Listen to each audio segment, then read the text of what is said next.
Merci, bienvenue le Zénith sur Equinox Télévision. Depuis hier, on le sait, le Cameroun est en faillite. Sur le plan économique, nous n'avons pas pu bien gérer nos finances publiques. Conséquence, le FMI est de nouveau en train de nous soutenir. Et dans le même temps, d'ailleurs, on ne change pas les habitudes au sein de notre gouvernement. Ce jour à Yaoundé, on parle d'un forum économique entre le Cameroun et la Tunisie. Ça devrait se dérouler à l'hôtel Montfébé. Toujours à Yaoundé, au palais des Congrès, sur les collines de Nkol-Niada, le fameux forum sur la diaspora. De quelle diaspora parle-t-on véritablement? De celle dont on sait que les personnes et têtes couronnées sont choisies par les soins du gouvernement, de celle-là qui est manipulée très souvent, ou alors de celle-là, la véritable, qui constitue le grand lot de ces médecins, par exemple, et autres intellectuels camerounais qui ne sont pas toujours en accord avec le gouvernement, mais qui sont prêts à apporter bien des choses. Est-ce que tout ce beau monde a été sollicité? Dans le même temps, il y a tout un autre sommet consacré à la diaspora. Cette fois, belle initiative des Nations Unies. Ça se déroule à Berlin, en Allemagne, et l'État camerounais était bel et bien au courant de cette autre initiative. Mais il a choisi de faire sa part, comme on dit au quartier. Merci de rester avec nous. Voici tout le panel pour cette autre édition du Zénith. Bonjour à vous, Charles Armel. Bonjour, Sam Sévérango, et bonjour au commissaire de sécurité publique de Yaoundé, précisément 9e à Mokolo, et l'équipe du MINAS qui ont pris sur eux d'arrêter tous les jeunes de 7 à 15 ans qui écumaient les rues de ce côté du 9e. On les a tous arrêtés, attendant que les parents arrivent. Les enfants n'ont pas droit de travailler, ils doivent se reposer pendant les vacances. Félicitations à vous. Très bien. Bon, c'est une action musclée. Maintenant, on ira chercher dans les fondements de cette opération s'il s'agit simplement de ce qu'on appelle souvent les rafles. Non, ils ont décidé, avec le MINAS, c'est une action conjointe, avec le ministère des Affaires sociales. Ils ont arrêté hier tous les jeunes. Les parents sont remplis maintenant. On les a gardés d'abord une nuit. Ils ont dit une nuit d'abord. Non, c'est bien. Okay. Des enfants mineurs ainsi interpellés, bon, ça c'est quand même assez étrange. Bienvenue, bonjour à vous, Megui. Bonjour, bonjour Sam Sévérin, bonjour à nos chers téléspectateurs du Zénith. C'est un plaisir pour moi d'être là ce matin. Voilà, plaisir partagé. Avec vous également, à vos côtés, Mbombok Bengan, bonjour. Bonjour Sam, moi je salue le sérail camerounais Sam qui a dit au sous-préfet de Douala Premier de quitter sa résidence parce qu'on l'a vendu à un opérateur économique qui va y ériger un hôtel. Voilà, mais on lui a quand même donné une autre maison de fonction. Très bien. À propos d'ailleurs des avantages et autres privilèges consacrés à nos sous-préfets, les chefs de terre, celui qui a été remplacé récemment dans l'arrondissement de Biyura, dans le Nyon, et qui a refusé de donner les clés de sa voiture. Il a fallu beaucoup de négociations, toute une demi-journée, parce qu'il n'acceptait pas de se voir dépossédé de sa belle voiture de marque 4x4. Bon, voilà, on comprend comment ça fonctionne ici chez nous, au moment même où on parle de réduire le train de vie. Bienvenue. Au cours de l'édition de ce jour, on parlera beaucoup d'environnement, environnement en entreprise, mais également de comment faire pour réduire, par exemple, votre consommation en électricité, avec un expert qui sera là pour nous entretenir sur le sujet. Voici le début du Zénith à présent, avec Tendance qui est déjà là, à mes côtés. Voilà, bienvenue, bonjour. Bonjour Sam, je vais encore dire bonjour à tous ceux qui nous regardent ce matin. Scandale dans une famille Mbantse. La famille Mbantse en danger. Pardon, sortez de chez vous, vous venez me voir. J'ai dit, maman, quand tu n'accouches pas, on t'appelle bordel. En accouchant même, tu n'es pas à l'abri des problèmes. Quand un homme a deux femmes, on dit, oh, polygamie. Quand un homme a une femme, ça fait les problèmes. Megui, oui, mais c'est une veuve qui dit, ouais, mon feu mari. Donc elle a encore pleuré son mari hier, Chalamel. Que ouais, pourquoi mon mari m'a... Qu'est-ce que j'ai fait pour mériter tout ça? On a enterré son mari, ça fait 2 mois. Mais sauf que depuis les 2 mois là, elle vit le calvaire, en bon français. La femme même, elle a accouché 5 ans. Le monsieur avait laissé 5 enfants, elle était seule à son mari. Oh, l'aîné. Donc 5 enfants, 2 garçons, 3 filles. Mais sauf que l'aîné veut qu'elle meure. Comment ça? Oh, comment ça, comment ça? Comme ce que vous allez écouter. Le type avait un peu, comme on dit un peu là, donc c'est un papa qui avait, il avait les terrains en Conson. Tu connais un Conson? À Melon. À Barré Bakem, il avait les terrains. Ici à la CCC, il avait les terrains, sans compter les maisons. Donc c'est un papa qui avait un peu. Mais sauf que son premier fils veut diviser la famille. On a organisé le deuil du père jusqu'à c'était bien. Après on a fait la réunion, on a enterré les... Tout le monde était bien, ça s'est bien passé. Mais sauf que le premier fils a tout vendu, Chalamel. Les terrains d'inconscience. On n'a pas arrêté le successeur. On a arrêté le successeur. Mais le successeur, c'était le petit frère, donc le dernier, le Benjamin, qui a 11 ans. Mais le grand frère, comme il a dit, après le don, après la réunion, la mère a dit, ok, mon enfant est encore petit, on fait comment? Ton père vient lui donner toutes les charges, là, à 11 ans. Et c'est mon enfant qui parlait, on entend sa voix. Le grand frère dit, maman, laisse, j'ai en attendant que l'enfant grandisse. Oh, n'est-ce pas, géré, tout le monde a vu. Sam, le gars débarqué à Douala, non? Refaire le contrat avec tous les locataires. Depuis la main attend l'argent, même à la fin du mois, le gars donne. C'est hier que s'est levé, elle-même, elle est venue à Douala. Elle dit que oh, mes locataires sont seulement morts. Ils ne savent pas que je suis en difficulté. Où est l'argent même de mon mari? L'argent qu'on prenait à la fin du mois. Elle monte sur Douala, elle revoit le nouveau contrat. Elle appelle son fils. Son fils dit, Matin, laisse d'abord, calme-toi, tu penses à ton mari. Donc elle est là, non, elle veut prendre feu. Donc le gars a tout vendu, il a tout changé, la mère ne comprend plus rien. Ces soeurs sont devenues folles. Très bien, merci Tendance. Alors si je comprends dans l'histoire, il y a une affaire de succession, oui. Mais on ne nous dit pas, est-ce qu'il appartenait à une famille royale? Le père n'avait pas 2 femmes, il avait seulement une femme et la femme avait accouché 5. Les 5 enfants, il avait seulement 2 garçons. L'aîné, qui n'est pas le successeur, mais le Benjamin qui a 11 ans, c'est lui qui est le successeur. Comme il est petit, le grand frère veut montrer qu'il est Yakuza. Tu es King Kong, non? Tu es King Kong, non? Je vais gérer cette... Charles Amel Bachou, comment ça doit fonctionner dans les familles en matière de succession normalement? Alors, Sam, il faut dire que à ce niveau, on est dans une famille où la maman n'a pas de pouvoir. C'est-à-dire la maman est sous-scolarisée, permettez-moi l'expression. La maman n'est pas, à écouter, la maman n'est pas allée à l'école. Et voilà la maman qui se retrouve parce qu'elle est sous le poids de la tradition, le poids du joug. Elle estime que son fils, le dernier, le Benjamin, ne peut pas hériter. Contrairement à ce qu'on voit généralement parce qu'il est encore tout jeune. Il doit grandir sous le joug de son grand frère, l'aîné. Et l'aîné de dire, maman, papa vient de partir et tout. Certainement, l'enfant a accompagné généralement son père. Il dit, non, je vais gérer les affaires en attendant que l'enfant grandisse. Je vous promets d'être le papa et d'être un modèle. Mais le contraire, c'est qu'il arrive, il faut autre chose. Donc, ça pose là un problème d'éducation. Quelle est l'éducation qu'on donne véritablement aux enfants? Qu'est-ce qu'on donne? Comment le père qui décide de choisir que le successeur c'est tel, il ne s'est pas trompé. Mais la maman, pourquoi ne peut-elle pas pérenniser? J'aurais compris qu'on dise à la maman, dise que oui, ce soit lui, je vais moi personnellement l'accompagner. Mais ça peut être aussi que la maman est malade. Que la maman est malade, la maman ne peut pas se déplacer, la maman ne peut pas tout faire. Elle a forcément besoin d'un bras. Et comme il y a 2 hommes, parmi lesquels un seul qui est déjà mature, elle a préféré confier à cet homme. Erreur fatale, erreur grave, parce qu'aujourd'hui, ils vont rentrer dans une bataille terrible. Très bien. Mais Guy, est-ce qu'on se comprend dans cette affaire? C'est toujours une affaire d'éducation. Est-ce que la bataille doit avoir lieu normalement? Je crois que les choses devraient aller d'elles-mêmes aussi, non? Les choses devraient aller d'elles-mêmes et c'est le moment de préciser justement qu'un chef de famille responsable devrait, de son vivant, prendre des mesures pour que des choses n'arrivent, de telles choses n'arrivent pas après sa disparition. Donc ici, on note déjà une absence déjà de testament, on en parlait déjà ici, parce que quand il y a l'existence d'un testament qui est clair et protégé par un notaire, les choses sont clairement définies.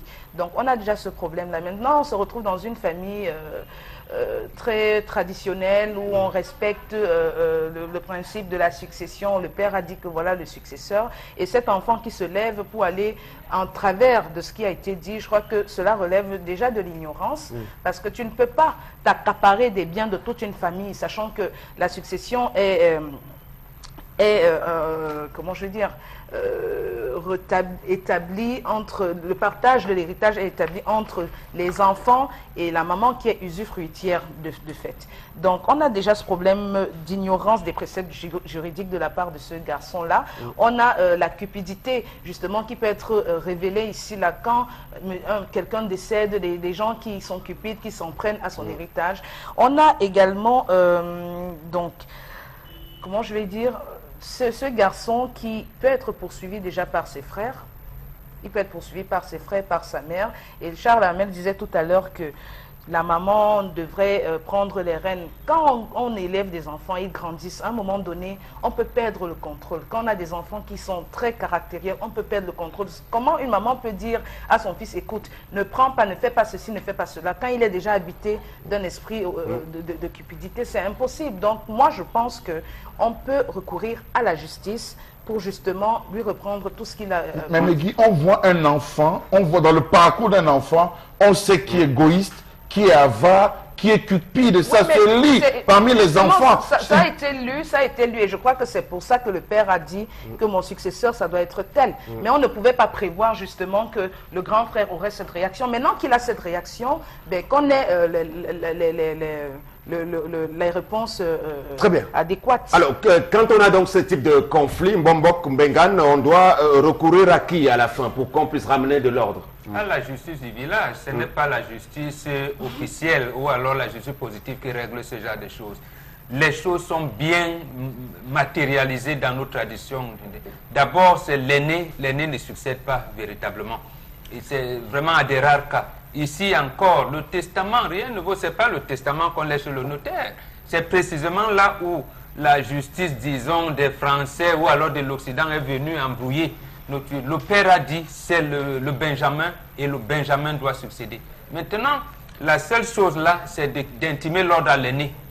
Vous avez fait ceci. Je veux dire, ça se règle à la chefferie, puisque nous sommes là dans la société bamléké. Chez nous, c'est les Mbombo qui règlent ça. On lui donne un nombre de jours. On lui dit, vous avez 9 jours généralement.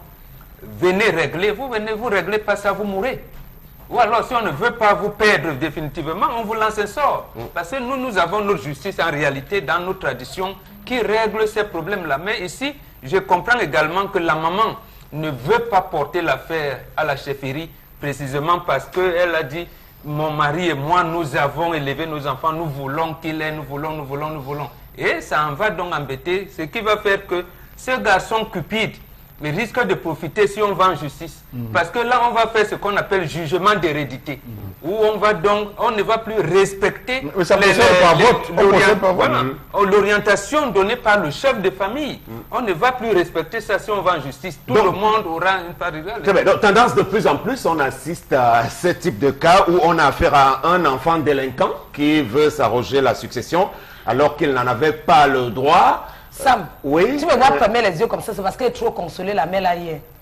Tu me vois, je ferme les yeux comme ça pour ne pas pleurer. Je l'ai consolée hier. Tu vois les enfants fantômes qu'on accouche.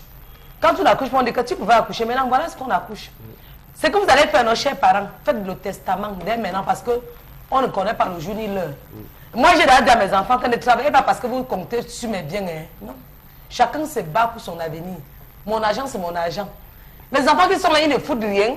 Parce qu'ils se disent que non, si papa ou maman meurt demain, je vais prendre ses biens. Battez-vous dans la vie et quand vous vivez, faites le testament. Et ce que papa a dit, quand vous détournez, l'ondom vous suit.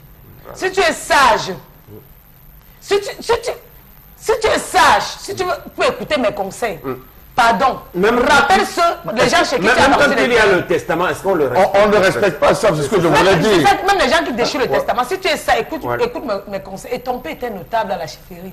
Donc si tu ne veux pas que l'ondom t'arrête, après tous ceux chez qui tu as vendu les terrains là, tu leur dis que c'était une confusion, que tu as confondu. Oui, Charles Hamel. Moi, ce que je veux dire, c'est que quand on calcule 11 ans, Sam Severa, si le Benjamin a 11 ans, ça suppose que l'aîné, le deuxième, avec celui qui suit, les deux filles peuvent être dans les 14, 18, 21 ans. Donc, approximativement, l'aîné entre dans les 28, 30 ans. Est-ce que quelque part, il n'y a pas des oncles qui sont tapis dans l'ombre, qui ont validé 35 ans? Il n'y a pas des oncles dans l'ombre, les oncles qui sont tapis, qui ont validé le processus d'obtention, c'est-à-dire de validation de sa position comme co-administrateur ou administrateur des biens du moment, qui derrière lui disent que non, vend. Tu vois, il faut que tu penses à construire ta vie. Est-ce qu'il y a pas diviser la famille? Est-ce que quelque part il ne faut pas penser? Est-ce qu'il n'y a pas lieu? Oui, mais moi je pense que tout à l'heure, Mbomboka disait qu'on peut se passer de la justice moderne et recourir plutôt à celle qui est traditionnelle. Je crois que les deux doivent agir conjointement parce que quand on a déjà quelqu'un qui a vendu des biens à des tierces personnes, donc, pour pouvoir rentrer en possession de ces biens, il faut pouvoir recourir à la justice moderne. C'est-à-dire que les faits sont clairs. S'il y a un héritage, il y a des enfants, il y a une femme, on sait comment on procède au Cameroun. Parce que s'il faut seulement recourir à la justice traditionnelle, même dans les villages, on sait comment ça se passe. On sait que même pour ce qui est de la succession, il y a du trucage, il y a de la fraude, il y a des notables qu'on corrompt pour dire que, bon, voilà, c'est lui qui est pressenti même comme... des juges, mais qui comprendront aussi, et des magistrats, des avocats. Il y a des juges, je suis d'accord. C'est pour ça que je dis que les deux justices doivent agir mais sauf que ça relève seulement de la tradition. Mais bon, ça ne relève pas de la tradition. C'est plus violent dans la tradition. Ça ne relève pas seulement de la tradition. C'est un couple qui a fait des enfants. Aucun enfant ne doit être lésé. La loi est claire. Encore justement, en matière de testament, je crois que le droit intervient quelque part pour le faire appliquer. Voilà, c'est-à-dire que les autres enfants peuvent porter plainte, la maman également. Elle a le droit. Ça ne doit pas se limiter parce que si ça se limite... Mais Sam, le temps que ça va prendre, la maman va manger quoi? Ça fait 2 mois déjà, la maman ne mange pas. Il ne parvient pas depuis 2 mois. Il ne ramène pas les fruits. C'est parce que il a mis dans sa tête que c'est ma mère. Est-ce que ma mère peut me faire du mal? Le successeur n'est que administrateur. Ce n'est pas parce que tu es successeur que tu dois... Non, il est administrateur des biens. Ça ne lui appartient pas à lui seul. Tu es au milieu des filles, non? Tu vas remettre l'argent là. Pour montrer que tu es le grand frère. Très bien. Est-ce qu'on a quelques messages rapidement sur ce sujet avant de passer à la colère? Donc, je crois que c'est la justice qui fait problème parce que c'est lui qui fait changer les anciens documents à tort. Il y a trop de corruption dans notre société.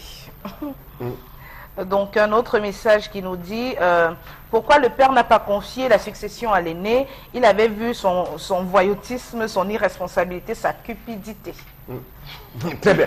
Voilà, merci mesdames, messieurs de rester avec nous. Voici la deuxième articulation de ce programme, le Zénith qui prend donc à présent la colère puisqu'on est en période de vacances. On va y rester à travers ce sujet qui suit.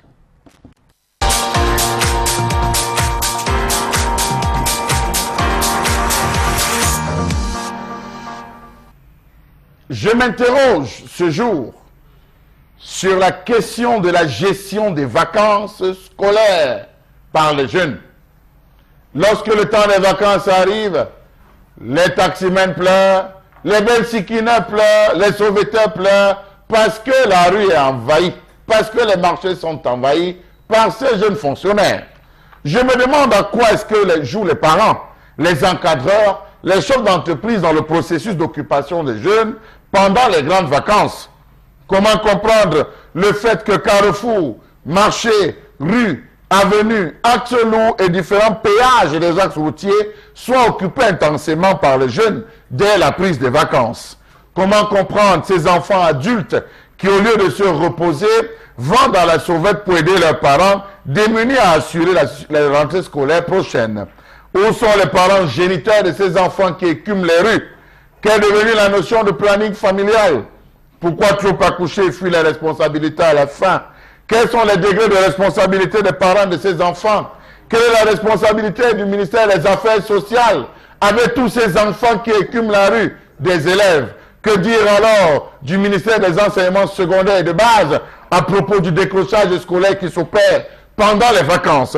À bien observer le système camerounais, on se rend compte que depuis bientôt 10 ans, 80% d'élèves n'ont plus droit au vrai repos engendré par les vacances, mais plutôt deviennent les fonctionnaires de la rue, des marchés et manœuvrent dans les chantiers de fortune ou encore bensikineurs pour assurer leur future rentrée scolaire, histoire d'achever ou d'acheter leur fourniture à la rentrée. Combien d'enfants, n'ayant pas su, n'ayant pas été à une auto-école pour apprendre à conduire la moto, se sont retrouvés estropiés du jour au lendemain parce qu'ils faisaient le stage de vacances sur le bensikin? Au Cameroun, tous les moyens sont bons pour gagner son pain quotidien. Faute d'emploi, les jeunes diplômés ou non se lancent progressivement dans plusieurs activités en vue de subvenir à leurs besoins primaires. Impossible de faire un pas sans apercevoir des enfants faits dans le colportage et la vente des marchandises diverses, le transport des stupéfiants, la vente de journaux brochures, la mendicité, lavage de voitures, livraison des marchandises aux panneaux de signalisation, le poids d'un large plateau d'arachide qu'un enfant à des moments porte sur la tête l'écrase pratiquement. Le pèse kilo, ils sont nombreux, on les retrouve avec le pèse kilo, avec une chanson, kilo, kilo, kilo, kilo. Où vont-ils au lieu de se reposer? La vente de Mbitakola, de CD piratés, j'en passe. Comment comprendre que l'on retrouve des enfants à bord des véhicules sur la chaussée profitant de l'arrêt provoqué par les feux de signalisation pour proposer qu'ils les Kleenex, les arachides du village ou de Garoua, avec des plateaux sur la tête, des sacs à dos, vêtements et chaussures quelquefois délabrés, prêts à parcourir des kilomètres en plus de ces carrefours. Comment comprendre ces envahisseurs d'un genre nouveau qui investissent les rues de Yaoundé, Douala ainsi que les marchés? On les voit filles comme garçons, dont l'âge varie entre 7 et 15 ans, toute la journée déambulant entre les voitures, risquant parfois de se faire renverser par des automobilistes agaciles. Ils proposent qui des plastiques, qui des chewing-gums, des bonbons, des plantains à la braise, avec les parents qui sont assis tranquillement, attendant qu'on vienne les verser la recette.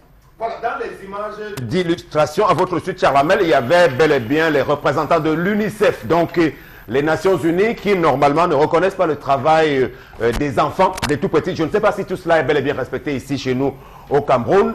Tendance, ces images, est-ce qu'on peut dire que lorsque nos enfants, pendant les vacances, portent des plateaux sur la tête et se retrouvent en train de vendre n'importe quoi et tout, en même temps, l'argument généralement excipé ici, c'est de dire qu'on prépare la rentrée scolaire prochaine. Est-ce que c'est la bonne raison, la seule raison? Chacun doit préparer son avenir, Sam. La vie est due et c'est dû au pays. On va faire comment? Nous ne sommes pas chez les Blancs.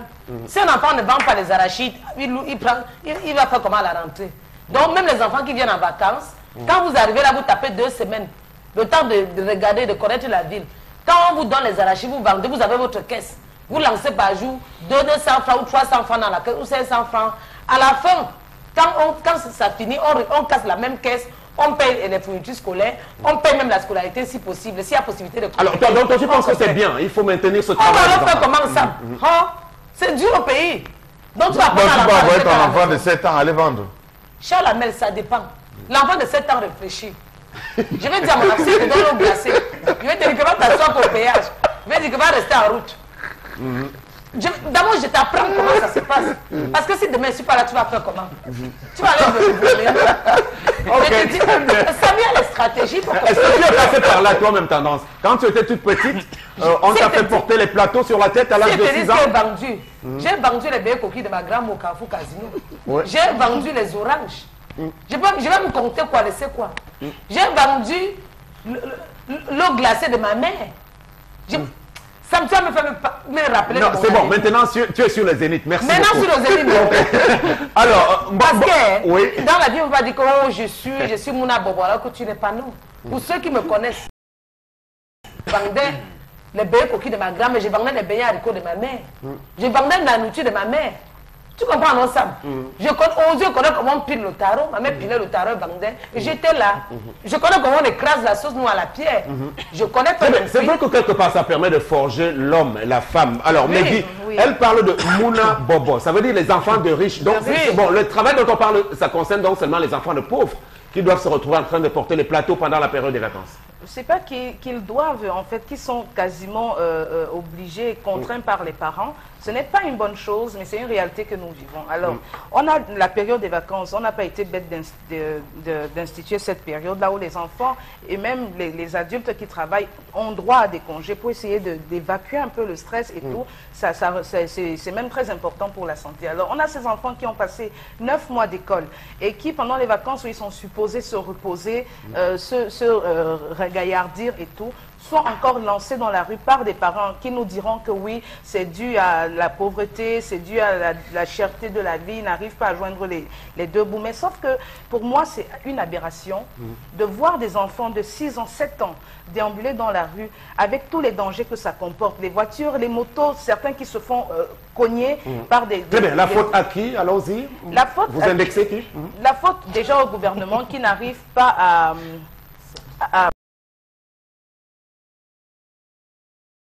l'administration, je crois toujours le fameux préfet de la MIFI ou bien du NUN qui, je crois, l'an dernier avait interdit cette activité pendant les vacances pour les enfants. Voilà, c'est ce que je disais, que justement les pouvoirs publics qui n'arrivent pas à asseoir une réelle politique sociale, voilà, pour justement encadrer ou alors éviter ce genre de débordement. Et aussi aux parents, parce qu'il y a des parents qui envoient leurs enfants et ils sont assis à la maison. Même si les enfants peuvent aider les parents, ce qui est une très bonne chose, c'est pour leur devenir, c'est une très bonne chose, mais il faudrait qu'ils soient encadrés, que tout soit fait de manière à ce que leur sécurité soit assurée. Encadré par quoi? Pardon? Encadré par quoi? Encadré par exemple, tu n'as pas besoin d'envoyer ton enfant déambuler dans les rues. Tu peux devant chez toi, si tu es là toi-même, asseoir ton enfant là, si tu veux lui montrer comment on gagne. Ça dépend. C'est un sujet bien complexe. Tu peux, non, parce que je m'explique. Il y a des mamans qui ont des bébés.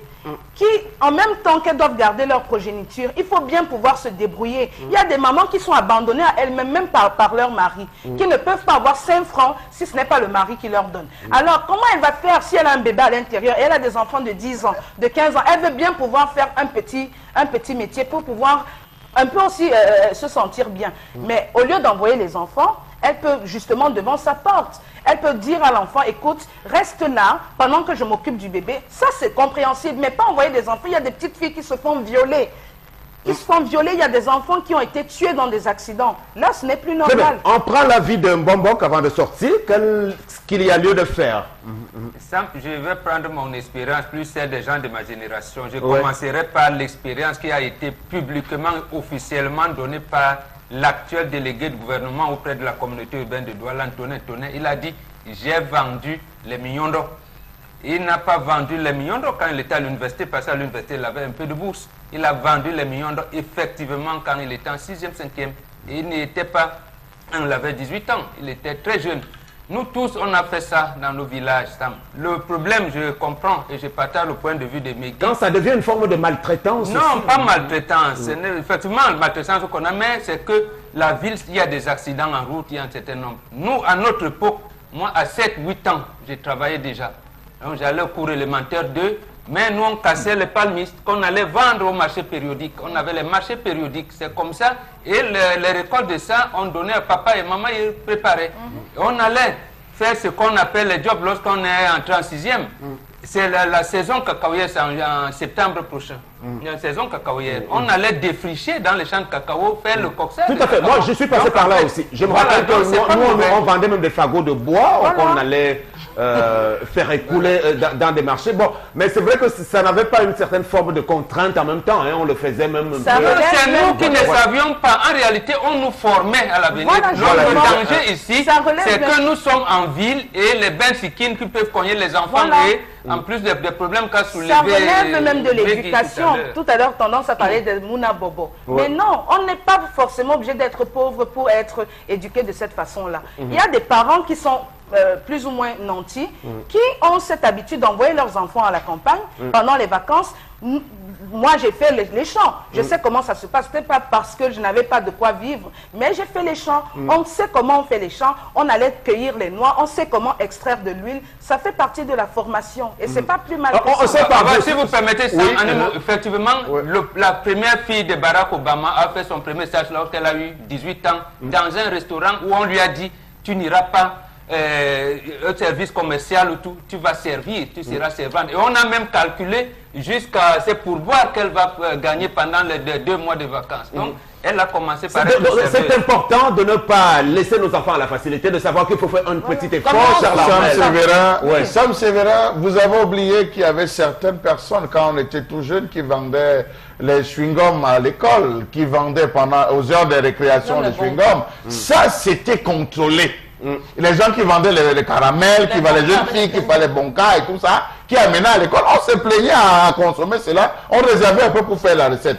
Sauf qu'à l'époque de Bonbon, ou à notre époque, Sam Sévérin, il n'y avait pas une explosion démographique comme ce qu'on vit aujourd'hui. Quand vous allez vendre les fagots, moi je quittais, je parcourais 3 km pour aller dans le champ de ma maman chercher le bois pour revenir vendre. Mais c'était de manière périodique. Ce n'était pas constamment tous les jours. Vous n'avez jamais traîné dans la nuit tard, jusqu'à minuit, 1 heure. Ça apercevoir un enfant de 10 ans en train de se balader avec un plateau de mbitakola, se balader mbita. Acheter le panier, tout le panier. Vous lui dites qu'il rentre alors à la maison. Il va repartir 10 minutes pour aller voir. Il ne faut pas non plus faire l'amalgame parce qu'il y a une catégorie des enfants de la rue qui sont pas abandonnés. Maintenant, on parle des enfants. Je parle des enfants de famille. Voilà. Je dis qu'ils vendent le mbitakola ou les œufs, les filles qui vendent les œufs. Achetez le plateau des œufs. Elle disparaît 10 à 20 minutes. Vous la retrouvez dans notre carrefour en train de revendre. Parce qu'elle est habituée à rentrer à 2h, 3h. Décrochage scolaire, délinquance, kidnapping, rituel, crime rituel. Tout cela entoure ces différents enfants. Les parents sont devenus inconscients. L'administration avec, le gouvernement avec. C'est des inconscients. Pourquoi? On ne peut pas laisser dans une ville comme celle-là. Quel est le rôle du préfet? Quel est le rôle du gouverneur? Quel est le rôle du sous-préfet dans son arrondissement? C'est veiller à ce que les citoyens vivent dans la paix et la sécurité. La sécurité des enfants est où à ce niveau? que vous trouvez un enfant qui peut être le vôtre, un enfant de 6 ans, en train de se balader avec les mangues. Mais attendez, c'est grave. Alors, s'il parcourt 3 mois où il est censé se reposer à marcher à longueur de journée, ne soyez pas surpris que les premiers mois de la rentrée tombent malade. Sam, et la note pour rire, hein, des enfants qui vont de Bitakol avec des slogans pas très catholiques, démarreur. Voilà, c'est ça. Très bien. Alors, on convient donc d'une chose, si j'ai bien retenu, c'est à l'administration de réguler, d'imposer ces façons de se comporter vis-à-vis de nos enfants. Même si les organisations comme l'UNICEF, j'espère qu'ils ont une section au Cameroun, doivent travailler à sensibiliser davantage pour qu'on sache que l'enfance en général doit être protégée parce que c'est de l'avenir même dont il est question. On est tous passés par là, il faut éviter les maltraitances, les contraintes, même s'il faut également habituer nos enfants à l'effort. Même si vous êtes la fille de Barack Obama, apprenez à servir dans un restaurant. Voilà. C'est un bel exemple. Effectivement, on va revenir sur ce sujet tout à l'heure en deuxième partie avec les messages, puisque le temps est venu d'aller accueillir notre invité qui est avec nous cette fois-ci, monsieur Martin Yonga, est spécialiste en environnement des entreprises, ingénieur en maintenance, il a plusieurs casquettes dans ce registre-là. Nous allons parler de bien de choses avec lui, des choses qui nous entourent, le temps de l'accueillir d'abord. Bonjour. Bonjour, merci beaucoup de m'avoir invité. Et mon sujet, j'ai un premier sujet sur les économies des énergies, comment réduire nos factures d'électricité de nos. Et il y a 2 aspects que je vais aborder là-dessus. La vérification de nos installations. Nous devons changer nos habitudes. Et quand ces produits-là sont déjà hors de la vie, 10 ans après, on doit les recycler. Très bien, on y va tout doucement, monsieur Yonga. Calmez-vous. On veut d'abord savoir qui vous êtes. Vous êtes passé par quoi? En 1 minute, vous pouvez nous résumer votre CV? Oui, je suis ingénieur en maintenance et en même temps j'ai un MBA aux ressources humaines de l'ESSEC et je suis consultant dans beaucoup d'organisations. Vous avez travaillé où? J'ai travaillé pendant 4 ans à la Sonel, ancien Sonel, 21 ans à l'UQAM. Comme responsable formation recrutement et depuis près de 5 ans, je suis dans les cabinets, j'ai été directeur technique à Trace, en même temps consultant dans le collège de Paris où je suis responsable du département HSEQ. Très bien. Alors, la première question, je crois qu'on s'est bien compris, avec qui on a affaire. Meggy, est-ce que une première question? Il nous a parlé justement de comment devons-nous procéder pour pouvoir réduire les consommations d'électricité. Voilà, on voudrait savoir justement. Oui, pour réduire les consommations d'électricité, il y a 2 aspects. Vous devez vérifier et contrôler vos installations et vos équipements. Je vais m'attarder là-dessus parce que la vérification, c'est lors de l'achat. Vous ne devez pas acheter les appareils qui consomment énormément de l'énergie électrique. Donc, sur l'étiquette, derrière l'appareil, on a une étiquette qui indique de A à G. A, c'est les appareils qui ne consomment pas beaucoup. G, c'est ce qu'on appelle les énergivores. Ça veut dire que les grands consommateurs de l'énergie.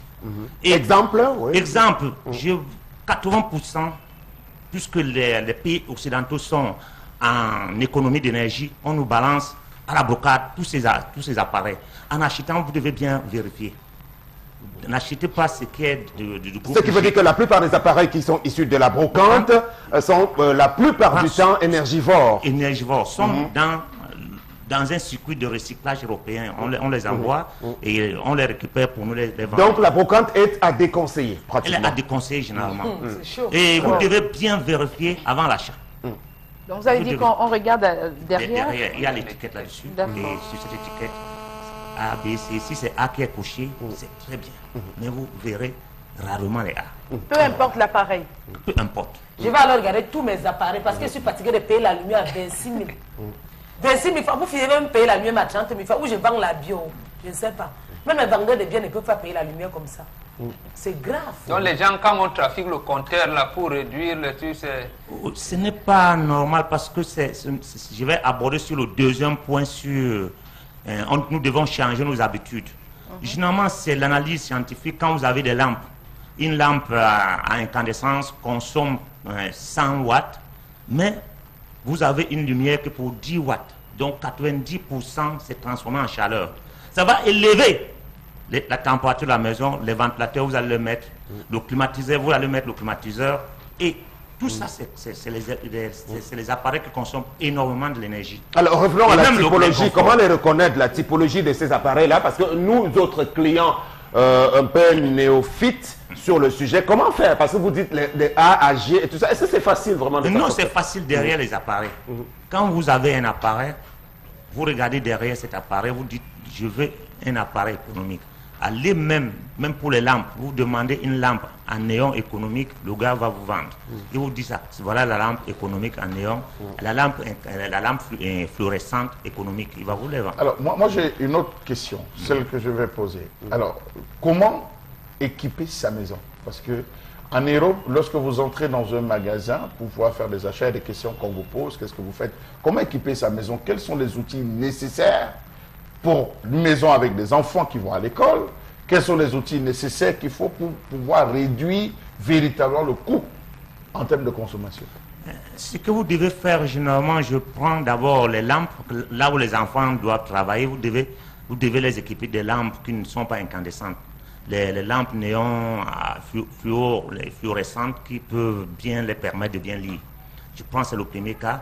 Deuxième cas, les enfants, chacun ouvre le congélateur quand il veut, ce n'est pas bon. Parce mais tout cela, ce sont des termes techniques fluorescentes, incandescentes, essayez d'être plus... Non, je dis les lampes simples. Oui. Les vieilles lampes que vous connaissez depuis qu'on vend là, les lampes rondes là. Maintenant, les réglettes, comme on appelle ici, c'est ça que j'appelle les lampes qui baissent la température. Et sans oublier les LED. Quand vous passez vous-même en bas là, vous dites que j'ai besoin de la lampe LED. LED, c'est quoi? C'est une lampe électrofluorescente à diode. Ça veut dire que c'est les petites diodes qui consomment moins. Quand vous avez une lampe, les lampes rondes de 100 watts, vous avez besoin, ça consomme 100 watts. La diode, celle à diode ne consomme que 20 watts. Donc vous gagnez près de combien là? Alors le drame, pourquoi je pose ces questions par rapport justement aux élèves, c'est qu'on s'est rendu compte que les parents, soucieux de diminuer le coût, n'est-ce pas, de réduire le coût, sont retrouvés à acheter des lampes dites chinoises, pour rester dans les termes du quartier, qui ne consomment pas. Résultat, 10 ans aujourd'hui, tous les enfants souffrent des problèmes d'yeux. Est-ce que véritablement c'est au niveau des lampes où on doit réduire? Parce que vous aussi, vous avez abondé dans le même sens. Est-ce que c'est au niveau des lampes qu'on doit réduire ou alors au niveau des appareils énergivores? Quels sont les types d'appareils qu'il faut avoir dans le cas contraire il faut multiplier les points lumineux. Il faut multiplier les points lumineux. Si vous ne les multipliez pas, si vous avez une seule lampe, les parents, ils achètent une seule lampe de 20 watts, la luminosité ne sera pas bonne. Il faut augmenter la luminosité. Ce n'est que normal, 2 lampes au moins. Et n'oubliez pas que le prix aussi, hein, ce qui est moins cher coûte, et ce qui est de bonne qualité coûte plus cher. C'est pourquoi nous sommes encore dans nos lampes rondes en Afrique. Parce qu'on n'a pas assez de moyens. Donc vous nous dites que ce qu'on appelle vulgairement les réglettes là, ça consomme beaucoup? Non, moins. Que les lampes rondes. Que les LED. Nos anciennes lampes qu'on a. Non, les LED consomment moins. Voilà. Que les ampoules là. Moi, je vous conseille les réglettes économiques et les LED. D'accord. Et maintenant, pour ça, la mère a posé une question. Que faire avec les fers à repasser les ventilateurs? Voilà. Les fers à repasser les ventilateurs, la première des choses, veillez à la discipline dans la maison. Les enfants, au lieu de laver les habits les vendredis ou les samedis, ils les lavent lundi matin. On ne repasse pas quand les habits sont sérieusement mouillés. On ne prend pas pour le congélateur à le mettre derrière, comme on faisait derrière le congélateur, les habits mouillés. Ça augmente la consommation. Vous devez avoir, dans le changement des habitudes, avoir un samedi ou dimanche, surtout les dimanches, tout le monde repasse ses habits. 2 repassages.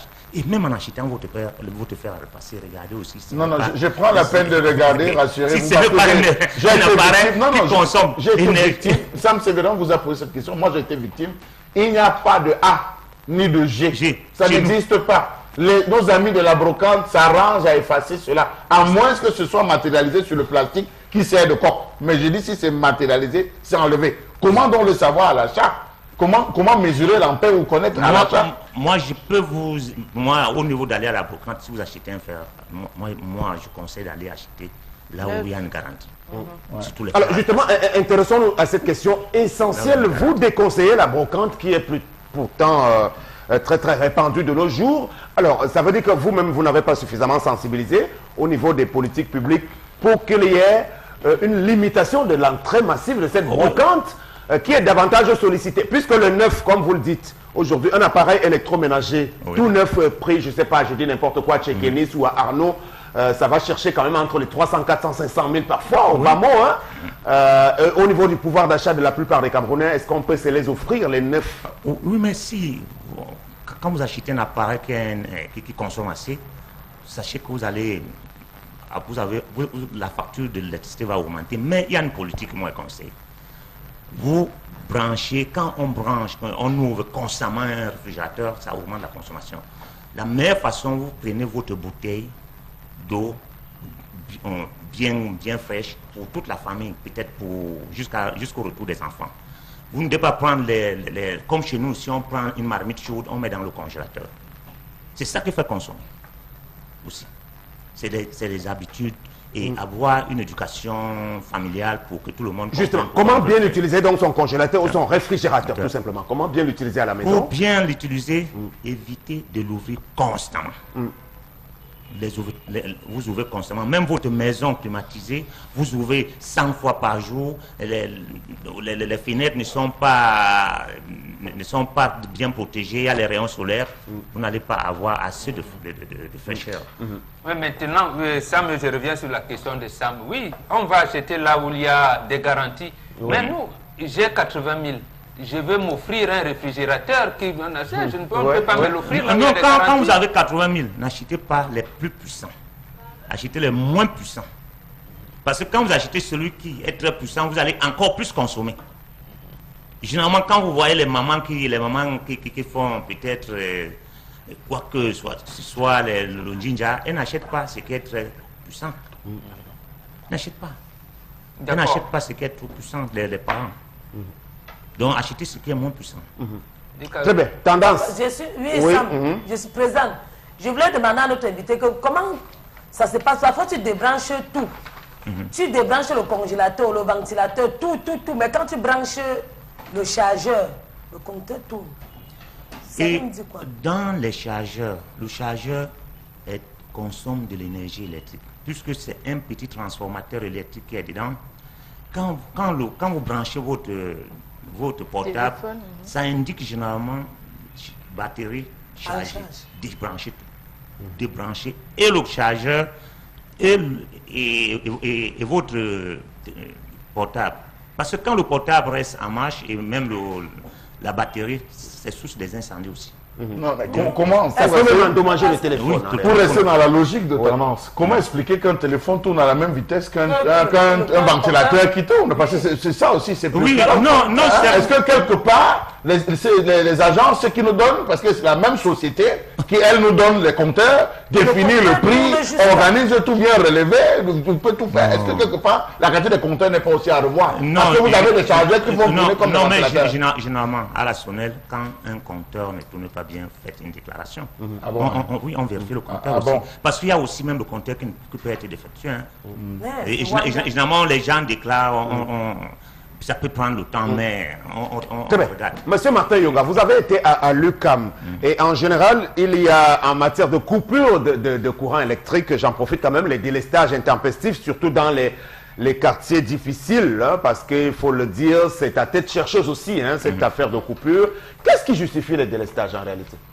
Les délestages, généralement, se justifient par le fait que vous savez qu'il y a un problème d'énergie électrique au Cameroun. C'est quoi le problème? Non, je vais vous dire, en 1980, on n'avait pas 24 millions d'habitants. Hein. Nos habitudes ont changé. Chacun a au moins chez lui 10, que si vous avez 10 génomes, vous avez 10 portables, et les 10 portables devaient les charger. Chacun a un téléviseur, chaque enfant peut-être un téléviseur dans la chambre. Ça va augmenter la consommation, et la production, elle est faible. Oui, la production n'a pas suivi. Est-ce que vous avez été surpris par cela? Parce que qui dit pouvoir dit gestion, qui dit gérer, est-ce que cette différente structure a été surprise par cette explosion démographique qui se faisait de manière crescendo? Attends, vous savez, moi, je suis un industriel, j'ai besoin... Non, je pose une question. Je reviens à la charge. Vous avez été électionnel à l'UQAM, mais lorsqu'on faisait je me rappelle, Aïdjo nous dit, son Lolo et l'Abdo vont faire que dans les 30 prochaines années, on sera précisément parce que chez vous, à Lucam à l'époque, on savait que les turbines comme sont 100 ans. Et non, c'est les cuves, c'était les cuves. Voilà, les cuves. Et après, non, je veux dire les turbines qui sont là au niveau de AES, du barrage, quoi, Oui. allaient fournir tant pour le fonctionnement d'Alucam. Pourquoi donc, je reviens, on est surpris, on n'a pas réhabilité son Lolo et l'Abdo. Oui, mais vous êtes au courant que maintenant, on est en train de construire les barrages un peu partout. Hein, c'est pour ce problème de crise énergétique. Mais quand vous dites un peu partout, ça sonne comme un slogan. Non, on ne voit rien venir concrètement. Ce sont des effets d'annonce. Non, quand je vous dis il y a les centrales thermiques que je vois un peu installées à gauche, à droite, là, c'est pour les problèmes de délaissage aussi. Parce que le délaissage, c'est un problème ponctuel. Quand vous avez une installation, il y a ce qu'on appelle les heures de pointe. Pendant ces heures de pointe, il y a appel important de l'électricité. Si vous branchez un appareil très puissant, vous allez voir les lampes là vont papillonner. Et s'il est très puissant, ça va entraîner un déclenchement au niveau du disjoncteur. Donc qu'est-ce qu'il faut faire?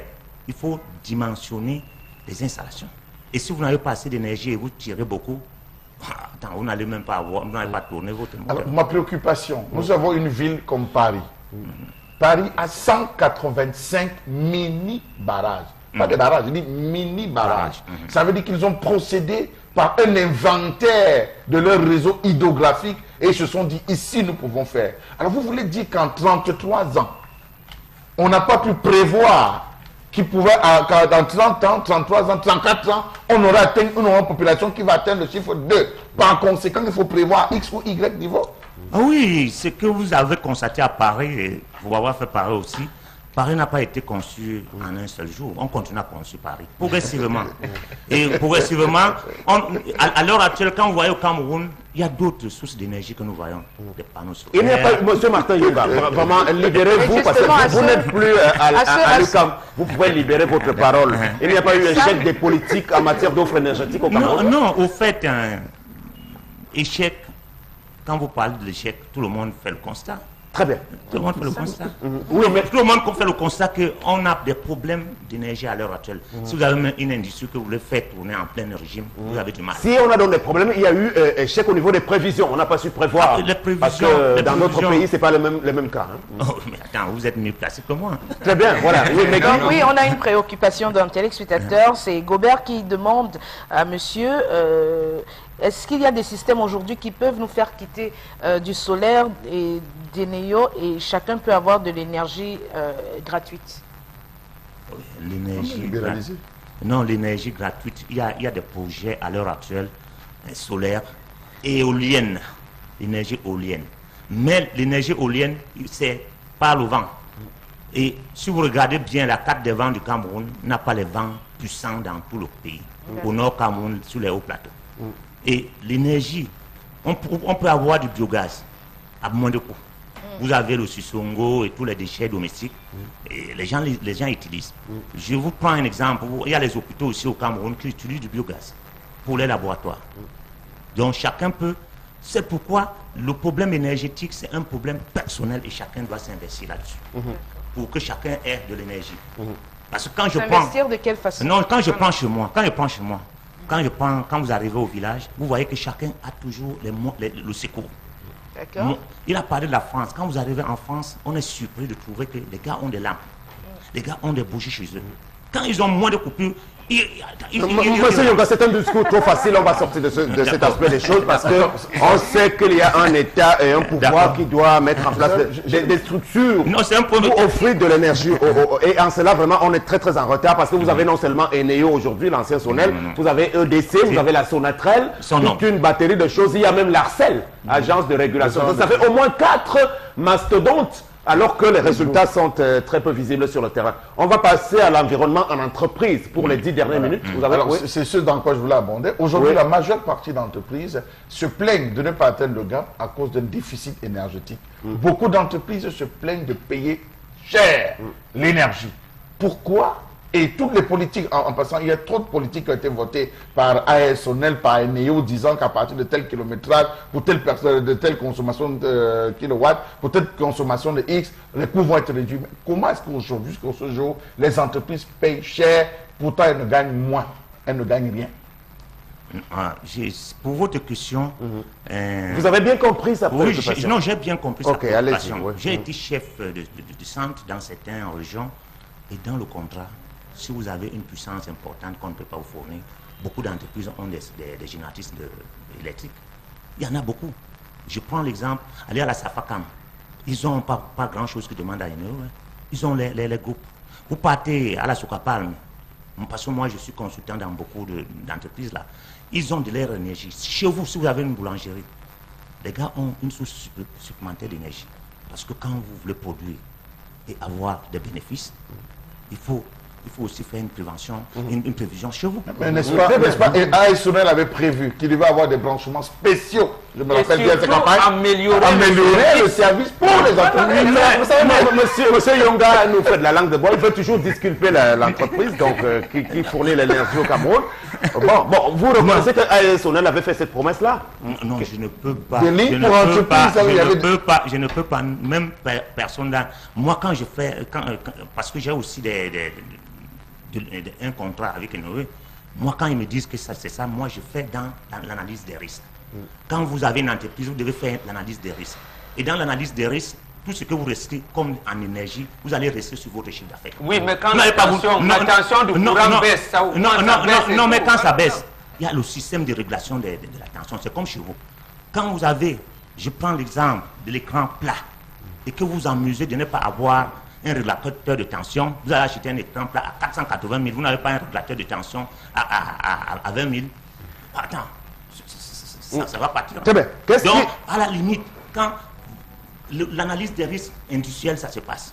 Et même au niveau de la banque, dès lors que vous demandez un crédit de la banque, on sait qu'il y a un problème d'énergie, on vous pose toujours la question, alors, vous allez rembourser ce crédit-là comment? Donc vous êtes conscient que vous êtes conscient que la structure gestionnaire d'énergie est pour beaucoup dans la faillite de certaines entreprises. Non, ce n'est pas ce qu'on dit. Ce n'est pas ce qu'on dit, monsieur. Non, je ne suis pas. Oui, Charles, laissez-le terminer. Oui. Non, je ne suis pas là en antenne, je ne suis pas un responsable Sonel. Moi, je viens pour vous présenter comment faire les économies. Ok, on a compris, on a moins de 10 minutes, monsieur Yonga. Combien d'entreprises sur la place respectent-elles la norme en matière d'hygiène, sécurité, environnement? C'est comme ça que ça s'appelle? Oui, mais au fait, la norme c'est la norme ISO 14001. C'est une norme environnementale. Et dans cette norme, si vous êtes certifié, vous devez respecter la norme. Et si vous n'êtes pas certifié, généralement, c'est la réglementation locale. C'est le ministère de l'Environnement qui est regardant là-dessus. Parce que pour donner l'inventaire, au fait, à l'heure actuelle, même quand vous avez un projet, ce côté environnemental est pris en compte dans l'obtention des crédits. Oui, la question c'est donc combien de sociétés? Non, moi je vous donne. Non, moi je vous donne là où je suis sorti. À l'UQAM. L'UQAM est certifié à la 14 000. Il respecte cet environnement-là. Oui, il a les deux là, il a tous les labels. Il a tous les labels. Et beaucoup de sociétés ont pris à l'UQAM comme du benchmark en matière environnementale. Parce que du benchmark, ça veut dire qu'on va copier là-bas pour être certifié comme les autres. Et la certification n'est pas venue, c'est parce que c'est un groupe. Quand c'est un groupe, si la maison mère à Paris ou à Tokyo est... Alors, cette certification repose sur quel pilier essentiel? Monsieur Yonga, deux ou trois choses sur lesquelles on peut s'appuyer? La certification se repose sur les déchets. La 14 000. Comment vous gérez les déchets chez vous? Parce que pour bien gérer les déchets, toute matière solide, liquide ou gazeuse rejetée dans la nature est considérée comme un déchet. Et le grand pilier, il y a la sensibilisation du personnel. Il faut la formation. Il faut être certifié. Il faut un organisme qui va vous accompagner à la certification. C'est le B.A.B.A. Et dans cette certification, ça demande beaucoup d'étapes. À l'intérieur, c'est comme ici chez vous, vous pouvez prendre, si je prends l'environnement ici, je prends un exemple, vous devez identifier, poste par poste, tout ce que votre système génère comme déchets. Vous avez les déchets que vous générez aussi, peut-être du papier, comment c'est géré. Les tubes à néon, comment c'est recyclé. Si vous ne pouvez pas les recycler ici, il faut les stocker. C'est un poste de travail dans une entreprise comme celle-ci. Il faut quelqu'un qui s'occupe. Non, tout le monde, tout le monde. Oui. Dans une société environnementale, c'est l'affaire de tout le monde. Oui. C'est l'affaire du directeur du haut vers le bas. Donc le directeur trouve une feuille, il dit ah, je ramasse, mais il fait un recadrage aux personnes. Moi, c'est ce que je faisais, même au niveau des petits opérateurs. C'est le recadrage. Et l'environnement, l'esprit environnement, c'est dans la vie quotidienne. À partir de votre maison, comment gérer l'environnement chez vous? Oui, maintenant, dites-nous exactement, sans citer les noms, les entreprises brassicoles et celles qui exercent dans les hydrocarbures gèrent bien leurs déchets. Je ne peux pas vous le dire. Non, vous le savez. Non, je ne peux pas vous le dire. Bon, d'accord, notre environnement camerounais n'est pas pollué. Non, on ne peut pas le dire. L'environnement est... Non, on ne peut pas dire que notre environnement n'est pas pollué. Parce qu'au fait, la pollution, c'est zone par zone. Il y a un ministère au Cameroun qui travaille aussi. Moi je suis consultant.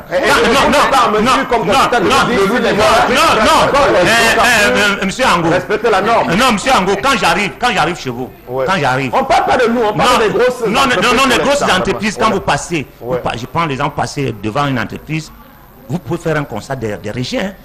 Des rejets. Mais en matière d'auditeurs comme moi, il faut que ça soit vérifié. Une question de téléspectateur. Il faut que ça soit vérifié. On ne peut pas confirmer qu'il y a pollution. Voilà. Donc on a une question d'un téléspectateur sur la page Facebook de l'émission qui nous demande qu'est-ce qui explique le fait que dans une cité, les compteurs divisionnels consomment moins que le compteur principal. C'est qu'Infact Moustapha Fabrice. Non, les compteurs divisionnels ne sont pas étalonnés. D'accord. Chacun vend. J'achète un compteur, je ne sais pas où ça a été acheté. Je le vends comme je le vends. Tous les compteurs sont étalonnés par le ministère des Mines. Tous les compteurs au Cameroun, même de l'eau, sont étalonnés. En cas de dérive, comment reconnaître un compteur qui est étalonné de celui qui ne l'est pas? Non, mais jusqu'à présent, il n'y a que celle qui confirme. Dès lors que vous dites que votre compteur ne tourne pas bien, on envoie un spécialiste, il vérifie vraiment que ça ne tourne pas. Même les compteurs divisionnaires. Non, tous les compteurs divisionnaires n'ont aucune qualité là-dessus. Ça dépend, parce que les gens où même les compteurs font ce qu'ils vendent et ce qu'ils veulent, ils viennent vous les vendre. Alors, à une certaine époque, on avait ce qu'on appelait les lignes prioritaires. Est-ce que les lignes prioritaires existent encore? Les lignes prioritaires qui étaient réservées à l'armée, qui étaient réservées aux hôpitaux, qui étaient réservées à la haute administration. Permettez-moi d'aller jusqu'au bout. Qui était réservé pour l'énergie électrique. Toujours l'énergie électrique qui était réservée aux entreprises qui produisaient. Je ne peux rien vous dire là-dessus. Parce que c'est pas moi qui les gère. Voilà. Moi, je suis qu'un consultant. Je n'ai aucune idée là-dessus. Parce que ça relève d'un cahier des charges. On a une minute, monsieur Yonga. Concluez en 30 secondes. Que pensez-vous globalement donc du système environnemental en liaison avec nos entreprises? Oui, ce que je peux conclure, pour que nous soyons verts, comme dans le COP 21, chacun doit éviter de mettre le dioxyde du carbone dans la nature. Ça c'est personnellement. Et chacun doit installer chez lui une cheminée pour la gestion des fumées. Et en même temps, les déversements doivent être bien vérifiés. Et chaque produit que vous avez chez vous, vous devez avoir une fiche de données sécurité pour mieux gérer l'environnement.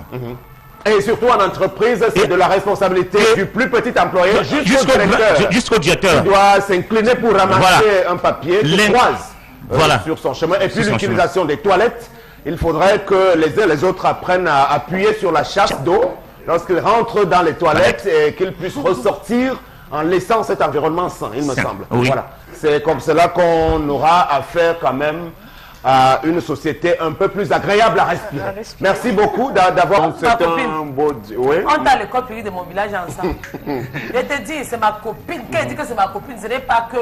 J'ai une copine artiste, Sam. Charlotte Dipanda, c'est ma possibilité à l'enfant de reposer son cerveau. Est-ce que vous savez qu'il y a des enfants qui font 1 km, 2, 3 km tous les jours pour aller à l'école, multiplié par 2 lorsqu'ils devront rentrer? Imaginez qu'il a passé toutes ses vacances à marcher. au ventre. Alors, Un autre message. Voilà, ici. donc le problème ne se trouve pas là. Si son père touche 35 000 francs, que voulez-vous qu'il fasse? C'est Stéphane depuis Ange Raphaël. il fait un enfant qui n'accouche pas beaucoup.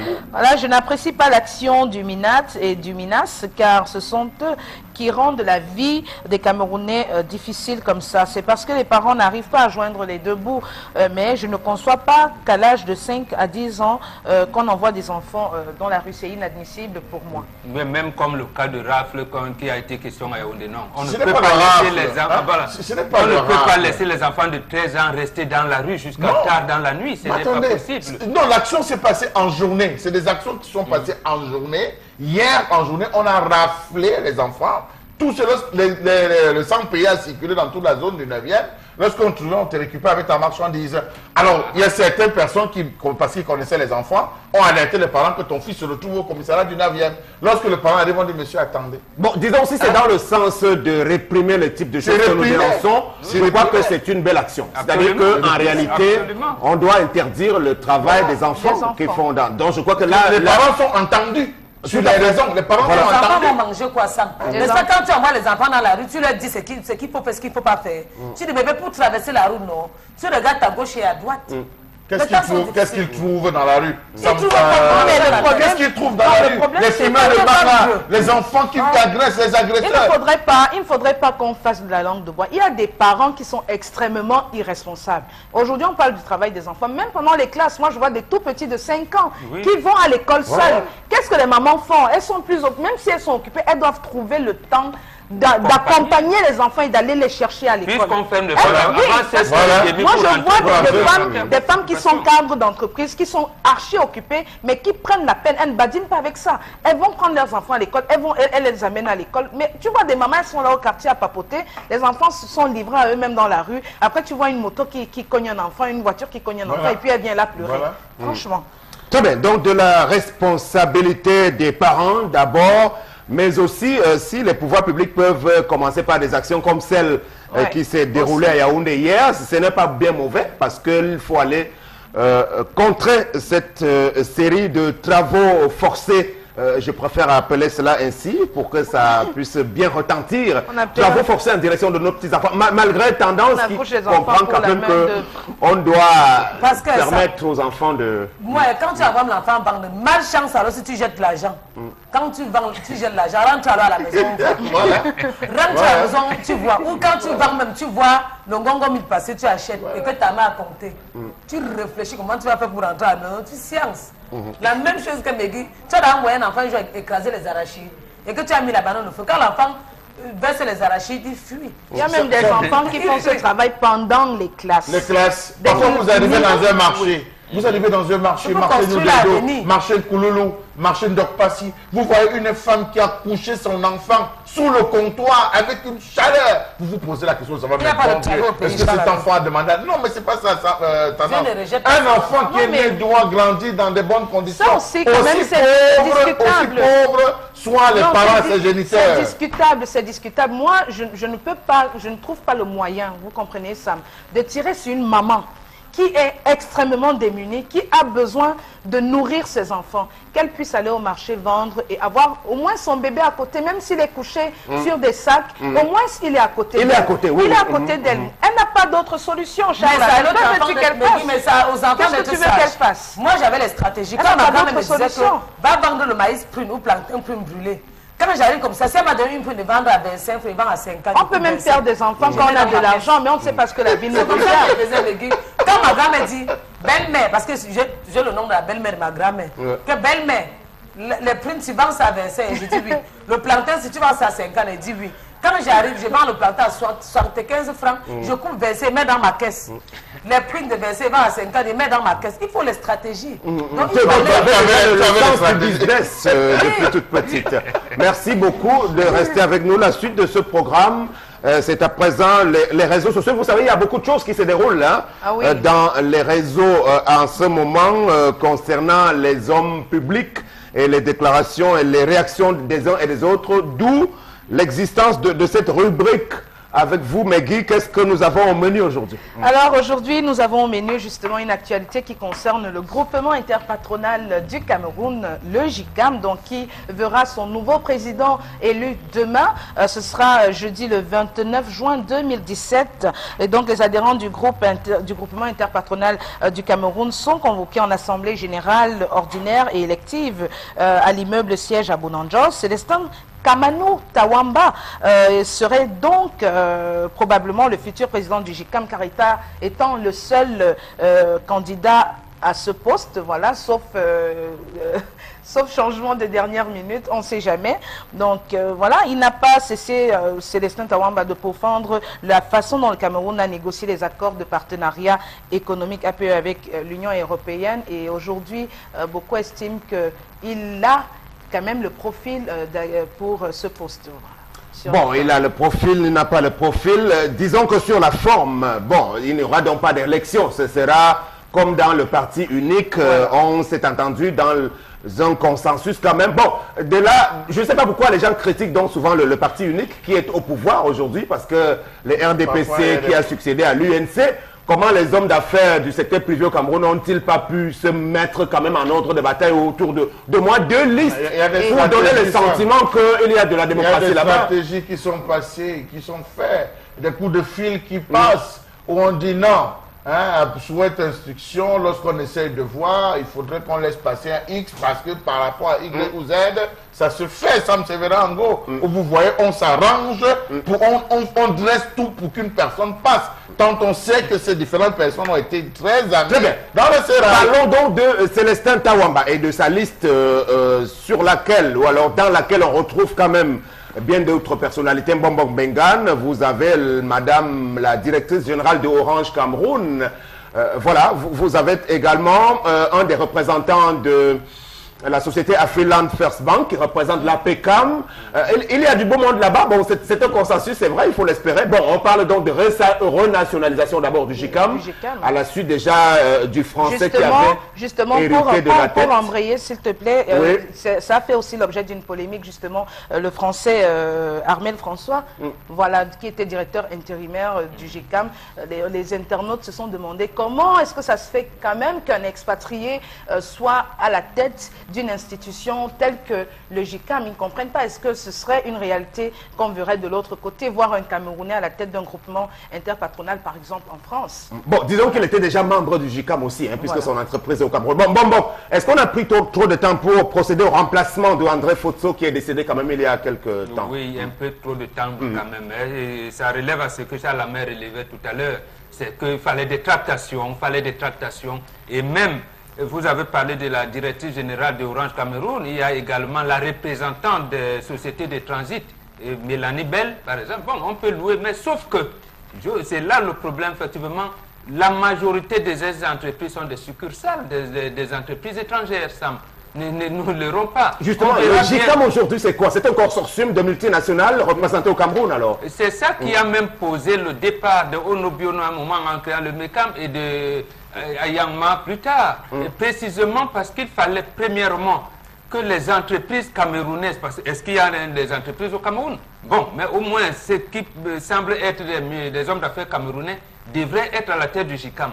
Bon, ils arrivent un peu tard aujourd'hui pour montrer à la face du monde que non, nous sommes les Camerounais, nous dirigeons. Mais toutes ces entreprises-là sont la plupart des cas des succursales des entreprises étrangères. Et précisément, c'est en cela que lorsque M. Tawamba tient un discours du genre, les APE avec l'Union européenne ne tiennent pas, bon, on a l'impression qu'il veut, être proche du peuple, mais il ne sera jamais proche du peuple, proche des populations, précisément parce que leurs joint venture, leurs amis seront de l'autre côté. Maintenant, lorsqu'ils négocient dans les partenariats pour l'installation de ces entreprises au Cameroun, est-ce que les milieux d'affaires... Non, si lui a pu dénoncer l'avènement des APE, ça veut dire qu'il est pour les intérêts camerounais d'abord. En réalité, donc, c'est quelqu'un qu'on devrait encourager. Oui, en principe, oui, c'est pour ça. Il n'est pas avec le gouvernement sur cette ligne-là, tout au moins. Absolument, mais on verra donc maintenant à l'épreuve.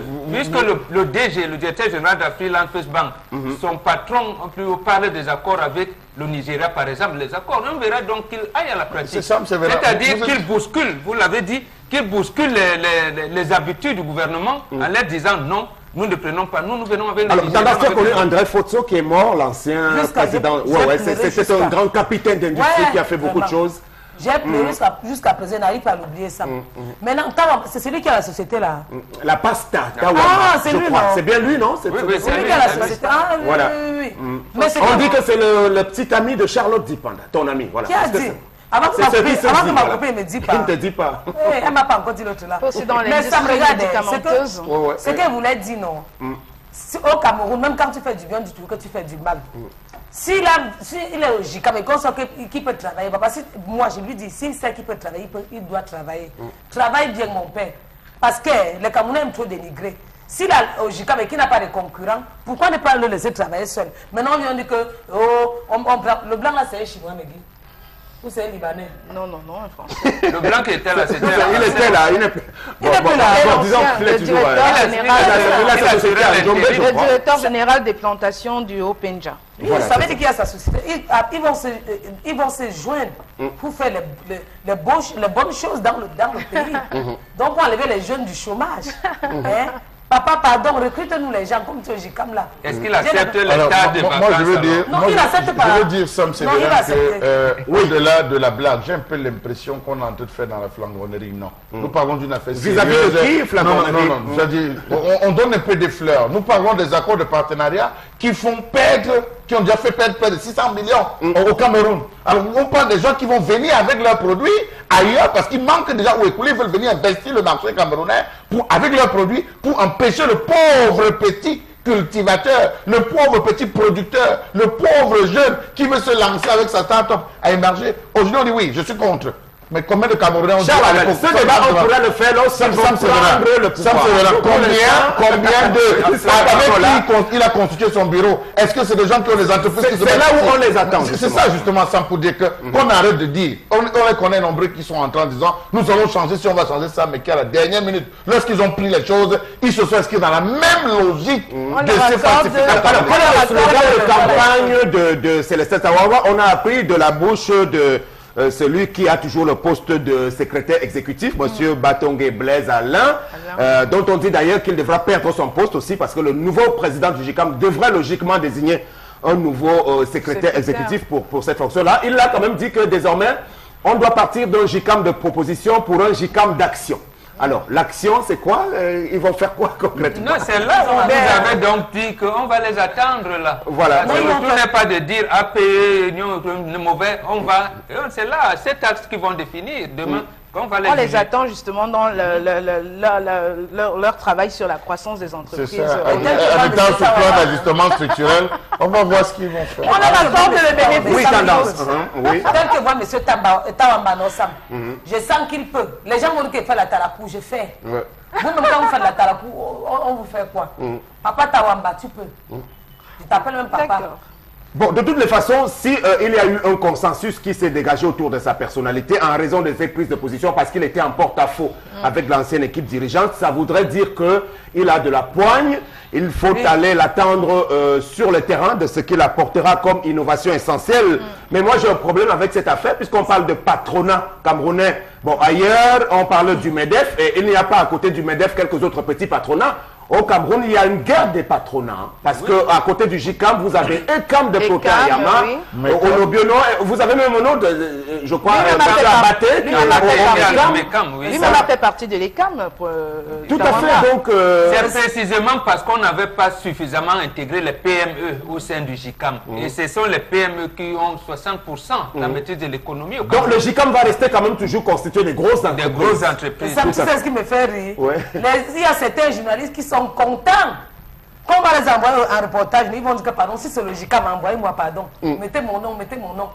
Le journaliste qui va dire qu'on met son nom, si j'entends, il gâte.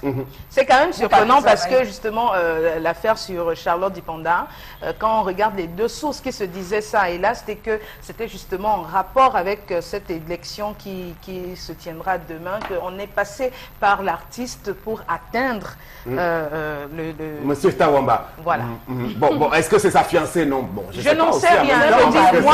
Si c'est un homme marié, il vaut mieux éviter de parler de ça. Je fais la revue de réseaux sociaux. dans les réseaux sociaux. Ça se dit dans les réseaux sociaux. C'est ce qui se dit dans les réseaux sociaux. Dans les réseaux sociaux, voilà. Donc la prochaine information, on va se déporter du côté de Yaoundé où les populations de Siméon au niveau de la Chelle, voilà, se plaignent de la pénurie d'eau qu'ils subissent depuis déjà 4 mois pratiquement. Et par contre, des factures leur sont données au prix de 3 000 francs et ils se demandent bien pourquoi est-ce qu'on devrait payer 3 000 francs alors qu'on n'a absolument pas d'eau. Ils interpellent donc les responsables de la société qui justement fournit cette eau-là, la Camerounaise des eaux.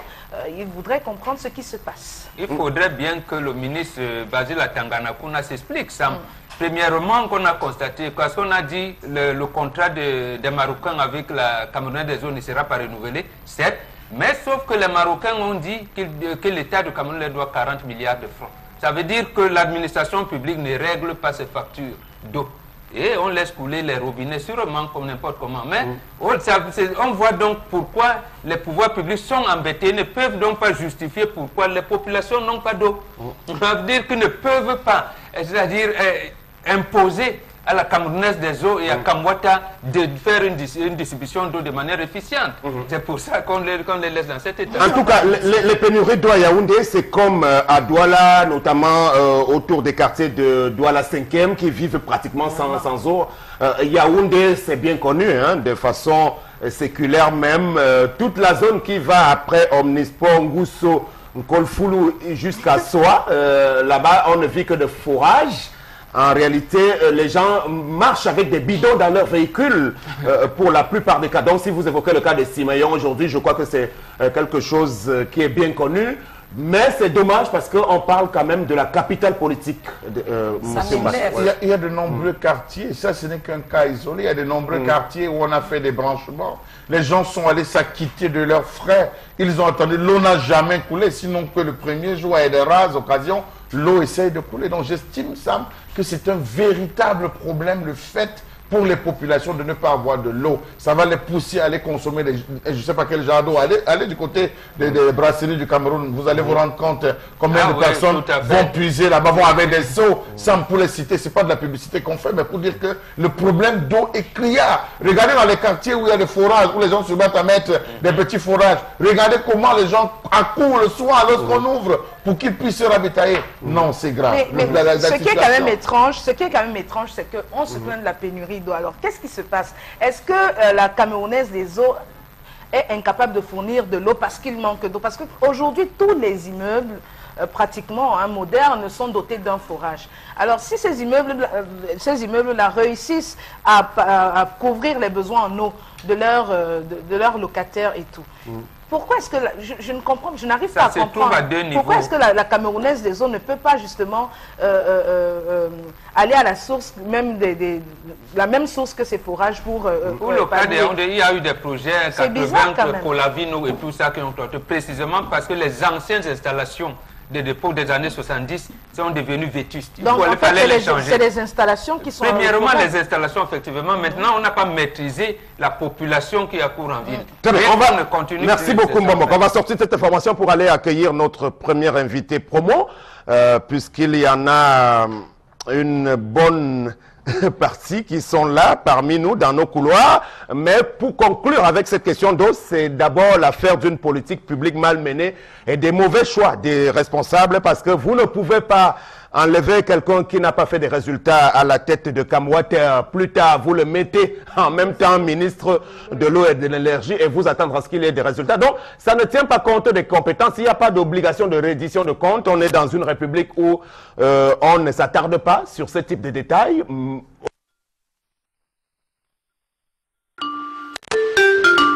Tout le monde l'attend. RMA. Renaissance Music Award, 3e édition, la grande cérémonie de récompense des victoires de la musique africaine et camerounaise, basée sur des valeurs éthiques. Samedi 1er juillet, dans la nouvelle et prestigieuse salle des fêtes de l'hôtel Djega Palace, dès 19h.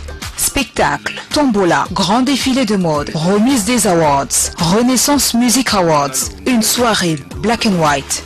Un concept de Jérémy Lafortune. Salut, je vous attends pour toute collaboration 655 69 26 67.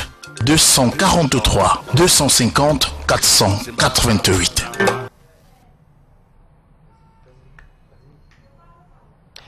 Voilà, donc on va accueillir pour parler des Renaissance Music Awards, Monsieur Xavier Pierre-Essomba, qui est le directeur artistique et qui est accompagné d'un des nominés artistes à cette opération. Il s'agit de quoi? Bienvenue, bonjour monsieur.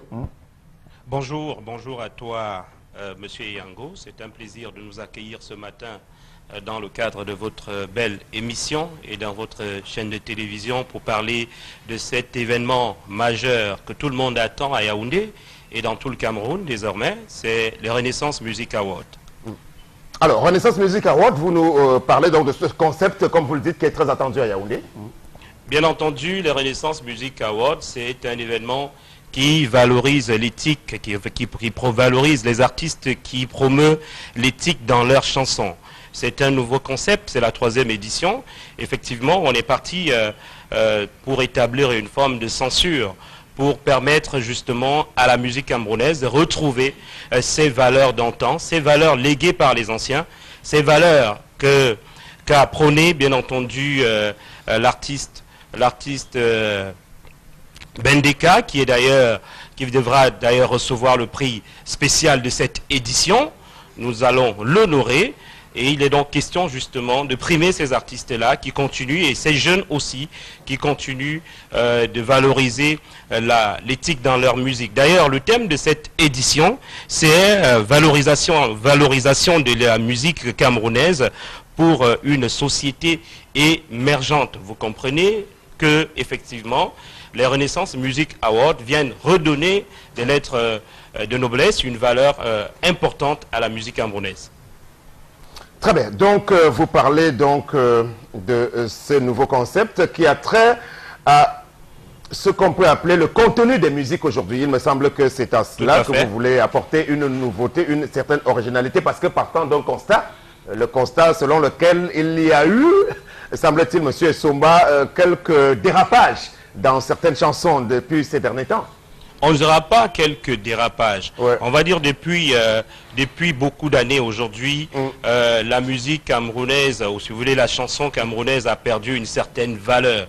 Et les musiques qui gagnent en popularité et qui malheureusement sont acceptées par beaucoup de nos jeunes sont effectivement ces musiques, moi je ne voudrais pas dire, ces musiques qui versent un peu dans, je vais dire, du n'importe quoi. Or, nous sommes dans une société qui a des valeurs. Il faut bien qu'on mette en évidence ces valeurs-là. Et c'est pour ça qu'il est important, justement, la musique étant un vecteur de transmission du savoir et de connaissance, d'orientation même, pour la quête de ces valeurs-là. Il est donc important, justement, que les chanteurs s'investissent dans ce sens-là. Et les Renaissance Music Awards permettront effectivement que les artistes eux-mêmes se sentent responsables, parce qu'à un moment donné, chacun voudra bien qu'il soit nominé aux Renaissance Music Awards. D'ailleurs, je profite immédiatement de vous parler des critères de sélection des artistes qui sont nominés, parce que lorsqu'on donne quand même quelques noms, les téléspectateurs et le public se demandent bien sous la base de quoi tel a été choisi. Il y a beaucoup de no-names qui sont dans cet événement. C'est vrai, ce n'est pas le taux de popularité d'un artiste qui justifie sa nomination ou alors son intégration dans le cadre des Renaissance Music Awards. Il est important que les artistes le sachent. Ici, ce qui est d'abord important, c'est la pertinence du texte. Le message joue un rôle extrêmement important. Maintenant, il y a la justesse du chant. On parle également de la musicalité qui accompagne, parce qu'on se rend compte aujourd'hui que les artistes travaillent plus beaucoup. C'est beaucoup de programmation et ça nous fait perdre des musiciens de plus en plus. Et les Renaissance Music Awards, justement, viennent remettre en valeur tout cela. Lorsque une chanson respecte tous ces critères-là, qu'elle soit populaire ou non, lorsque nos membres du jury, qui sont effectivement des musicologues, des grands professeurs qui ont fait de grandes recherches autour de la musique, ont trouvé que cette chanson mérite d'être nommée au RMA, que l'artiste soit connu ou encore moins sa chanson, la chanson est acceptée et nominée au RMA et elle peut même remporter le prix. Alors, une petite idée des artistes nominés et peut-être davantage des membres du jury que vous évoquez. Je ne vais pas donner les noms parce que nous sommes Camerounais. Pour éviter les pressions morales ou la corruption morale ou encore financière, nous connaissons le Cameroun. Mais ce qui est important, c'est que de savoir, c'est que des gens que nous prenons dans le jury des RMA, c'est des gens qui ont une forte connaissance de la musique, que ce soit technique ou encore sur les textes, parce que quand on vous parle quand même d'un grand professeur de lettres, en ce qui concerne le texte, il sait ce qu'est la justesse du texte, justement au niveau de l'agencement, au niveau du message qui est porté, est-ce que l'impact que ce message peut avoir au sein de la société, c'est des gens qui font des études énormes.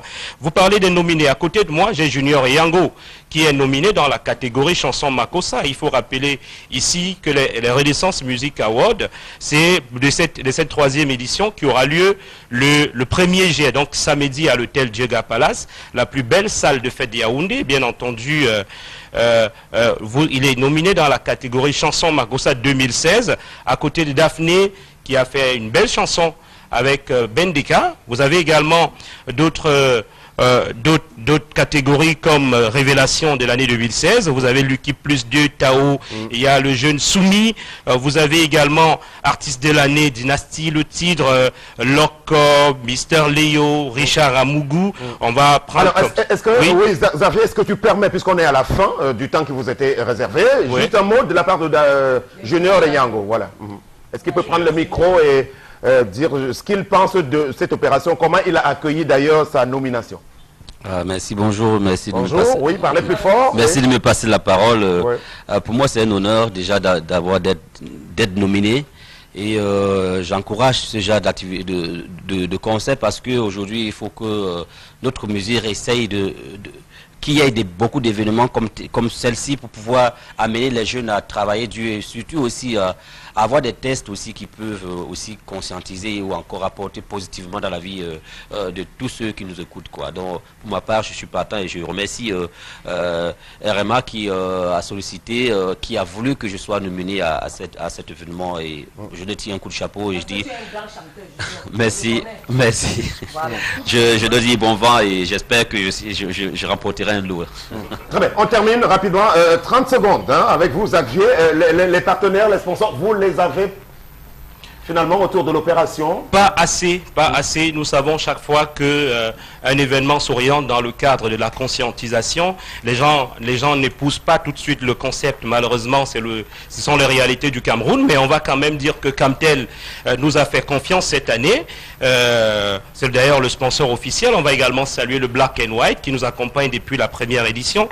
Puisque c'est du prestige, le Black and White se colle à cet événement. On va également dire merci à nos amis de l'Olympique Nightclub et tous les autres aussi qui, depuis qu'on a lancé cette forte campagne de promotion des RMA, appellent quotidiennement parce qu'ils veulent se greffer. Il faut également rappeler que les RMA, ce n'est pas un événement populaire. Parce que pour ça que l'événement est organisé dans une salle restreinte, 400 invités et l'entrée n'est pas gratuite. On achète le ticket. Le prix universitaire c'est 5 000 francs CFA, 10 000 pour les autres et 15 000 pour les personnes en couple. Voilà, pour établir justement le prestige et la sérénité de cet événement. On préfère ne pas l'ouvrir à tout le monde parce que la musique doit être respectée. C'est quelque chose de très important. Donc, il faut bien qu'on intègre ça en nous. Et je pense que lorsque tout le monde va rentrer dans le cadre de ce concept des Renaissance Music Awards, on redonnera effectivement la valeur à la chanson camerounaise. Merci. Et le respect qui va avec.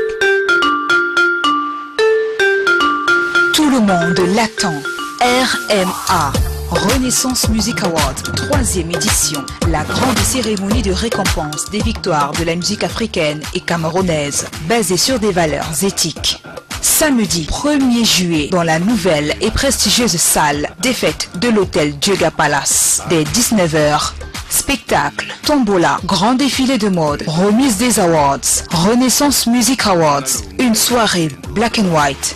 Un concept de Jérémy Lafortune. Salut, je vous attends pour toute collaboration 655 69 26 67 243 250 488.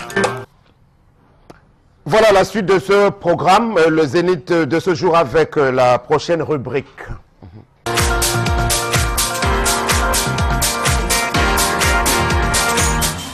Je pense que le Cameroun regorge d'immenses potentialités en termes de ressources humaines et diversifiées, hein, à tout point de vue.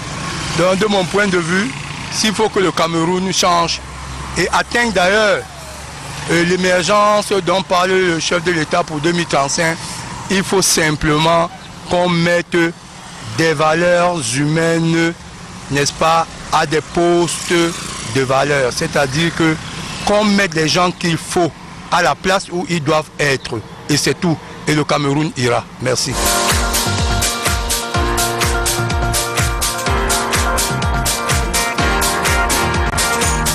Hier sont intervenus notamment des mouvements de personnel au niveau de certaines de nos universités d'État, par exemple Yaoundé 2, qui voit arriver Adolphe Minkwache, qui était jusque-là vice-recteur à Douala. Emmanuel Kamdem saute comme directeur de l'ESSEC, et l'université de Boya également a vu un changement à sa tête. De toutes les façons, on ne sait pas si ce sont des gens qu'il faut, à la place qu'il faut, comme le recommande notre téléspectateur, qu'on a bien reconnu, hein, c'est bel et bien l'ancien délégué régional des sports au littoral, donc ce n'est pas quelqu'un d'anonyme. Voilà, c'est ça, oui. Non, il a tout dit ça. Parce qu'ici, les gens aiment trop Mimba que non, comme c'est ma soeur, ou comme c'est ma belle-soeur, je pouvais lui donner tel poste. Non.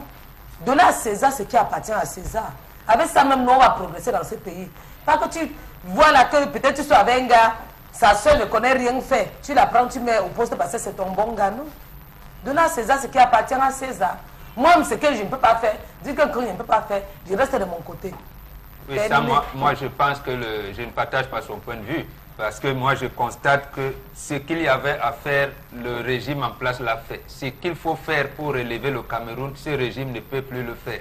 Donc, la seule chose, de mon point de vue, pour atteindre l'émergence, c'est de changer de régime et même de système. Minkwache a beau être compétent, je pense qu'il est compétent, mais avec ce système-ci, il ne pourra pas. Et surtout que pour ne prendre que cet exemple, il est dans le système universitaire camerounais depuis des décennies, puisqu'il était déjà à la défunte université quand on crée Yaoundé 2. Donc il a toujours bénéficié d'ailleurs de quelques belles nominations. Adolphe Minkwache aujourd'hui, il est au firmament. Donc ce ne sont pas ces mêmes personnes-là qui peuvent nous apporter le changement attendu. Je suis peut-être proche de votre raisonnement, sauf que il a raison tout de même, Megui, de rappeler que c'est important qu'on prenne les personnes compétentes au poste. Tout à fait, tout à fait. Il a dit qu'on a extrêmement de ressources au Cameroun, mais qui sont mal gérées du fait que les gens qui sont placés pour la gestion de ces ressources-là ne sont pas forcément les personnes qu'il faut. On a donc ces problèmes justement de favoritisme, d'absence de mérite lié à la compétence.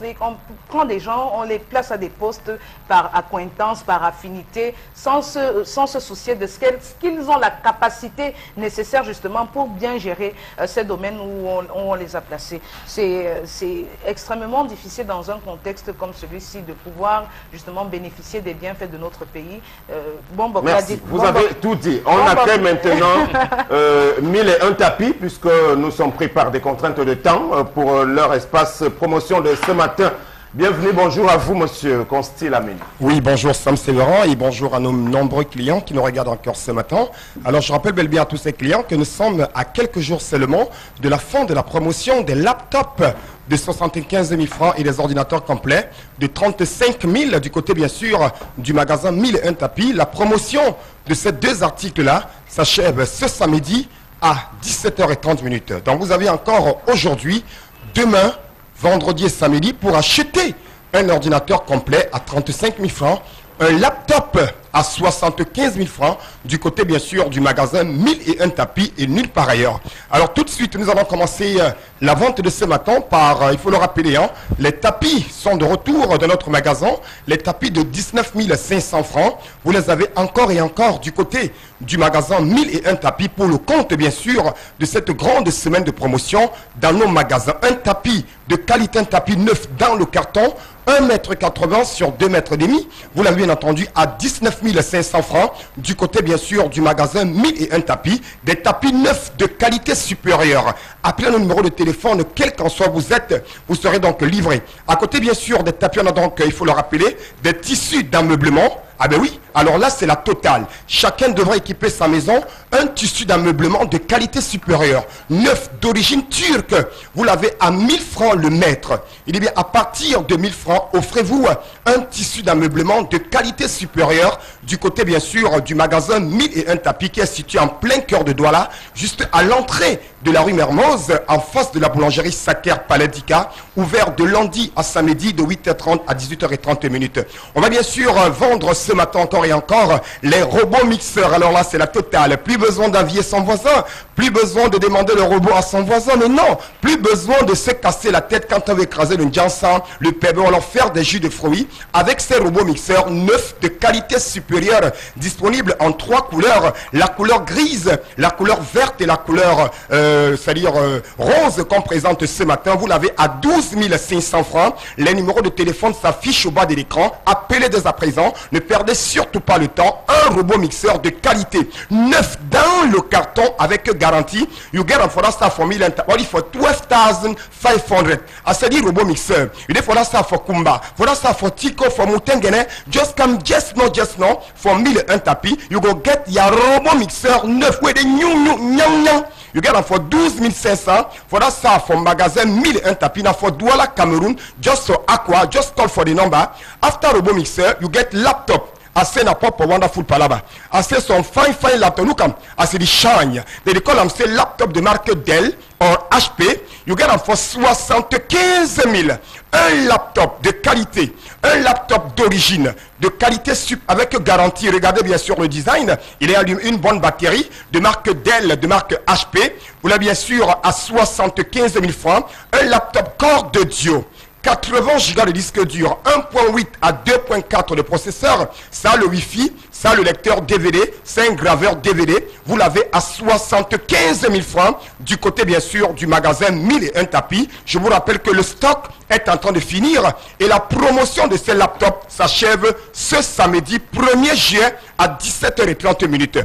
À côté bien sûr des laptops, on a donc des ordinateurs complets. Pentium 4, vous les avez à 35 000 francs. Que ce soit pour les élèves, que ce soit pour les entreprises, que ce soit pour les anglophones, tout le monde est concerné par un ordinateur complet. Vous ne retrouverez cela nulle part ailleurs. 40 Go de disque dur, lecteur DVD, 1.8 de processeur, ordinateur complet, écran plat. Je n'ai pas dit écran cathodique, pardon, j'ai dit écran plat 17 pouces. À 35 000 avec un mano, buy ordinateur complet à l'Ibekuna. No go again en vieille umbrella avec un ordinateur. No, you don't finish. Donc, any man with un tapis must get the fine computer. Il est complet. Number de for téléphone avec plus de number assistant. You go see that number, you go see that price. 35,000. Call for that number. 95 06 60. Just call just now or come for that stuff for me then tapis. You there for Garoua, for Gaundere, for Marwa, for Bamenda. No worry about. Just call lui. You I want 2, 3, 10. Then go send your ordinateur complet. Just now, à côté bien sûr des ordinateurs complets, on a bien entendu des plaques à gaz. Ah ben oui. Quand on parle de plaques à gaz, on parle des plaques à gaz turbo. 3 foyers. Ça ne fume pas. Ça ne noircit pas. Ça fait cuire même l'éléphant en 10 minutes. Grâce à sa flamme de qualité supérieure, vous l'avez à 28 000. Je dis une plaque à gaz turbo qui ne consomme pas assez de gaz. C'est la seule plaque à gaz sur le marché Cameroun international qui est dotée d'un système qui réduit la consommation du gaz. Vous l'avez à 28 000 francs. Cette plaque à gaz neuve, elle est vitrée 3 foyers. Vous l'avez à 28 000. L'avant-dernier article de ce matin, c'est bien entendu... Il faut le rappeler des woofers. Ah ben oui, c'est très important. Un woofer de qualité supérieure pour la musique, pour écouter la radio Equinox, vous l'avez à 26 000.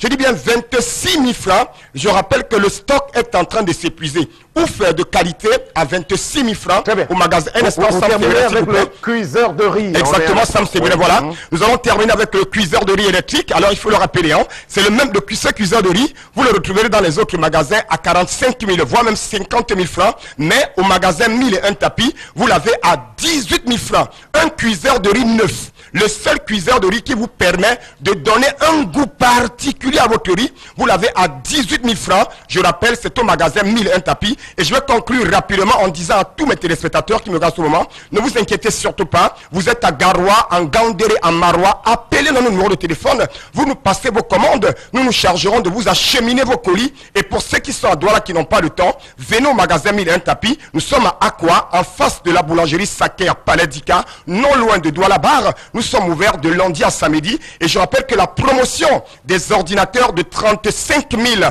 s'achève ce samedi et des laptops de 75 000 francs. Donc ceux qui n'ont pas assez de temps peuvent faire des avances et faire des réservations. Et je ne saurais partir ce matin sans dire merci à un très grand client, Monsieur René Niamé, qui est un fond du concept Salaka et un très grand client de notre concept. C'est avec un ou deux messages avec vous, Megui, avant d'accueillir la Sanza Night Club et aller conclure ce programme. Les magasins 1001 tapis reviendront très prochainement pour la suite de la promotion qui est constituée des tapis à 19 500, des tissus d'ameublement, des robots mixeurs, laptops, ordinateurs, woofers, plaques à gaz et cuiseurs de riz. Cuiseur de riz pour une durée de 7 minutes, a-t-on précisé. Alors, un message... Voilà, qui nous dit, il est bien vrai, il faut se débrouiller, mais envoyer l'enfant dans la rue à bas âge, c'est le plonger dans l'insécurité, car mieux vaut un enfant vivant qu'un enfant mort, peut-être percuté par une voiture ou un semblable. Un autre message à propos de la pénurie d'eau qui nous dit, l'eau demeure un réel problème dans notre société, cela restera toujours ainsi si les idéologies ne sont pas changées. Comme disait un sage, le problème d'eau sera l'une des causes de la 3e guerre mondiale. Non, il ne faut pas souhaiter qu'il y ait de la guerre. Voilà, donc, je crois que c'est une façon de parler. Ça fait partie des faillites. Mais qui ne va mettre guerre dedans? Ne mets pas la guerre, les Camerounais sont vilains. Quand tu dis guerre, non, dans leur cerveau, c'est la vraie guerre là qu'on connaît. Un autre peut-être? Oui, un autre, oui. Voilà, l'eau de forage ne devait pas être bue sans traitement de surface. Nous buvons la mort avec ses multiples maladies. Si on fait la distinction entre l'eau de pluie et de forage, l'État doit faire quelque chose pour les eaux de forage à interdire à la consommation humaine sans traitement. Voilà. Absolument, il faut absolument traiter, mais malheureusement les services des antennes ne sont pas là. Très bien, on prend donc à présent la Sanza Night Club de Douala. C'est The Night Club de Douala, c'est la vitesse. Votre discothèque VIP, ouvert tous les soirs, avec ses concepts innovants qui vous animent durant toute la semaine. De lundi à samedi dès 22h et le dimanche à partir de 18h. C'est The Night Club de Douala, c'est aussi son lunch bar restaurant, ouvert tous les soirs dès 17h, avec la meilleure cuisine de Douala et un billard à votre disposition.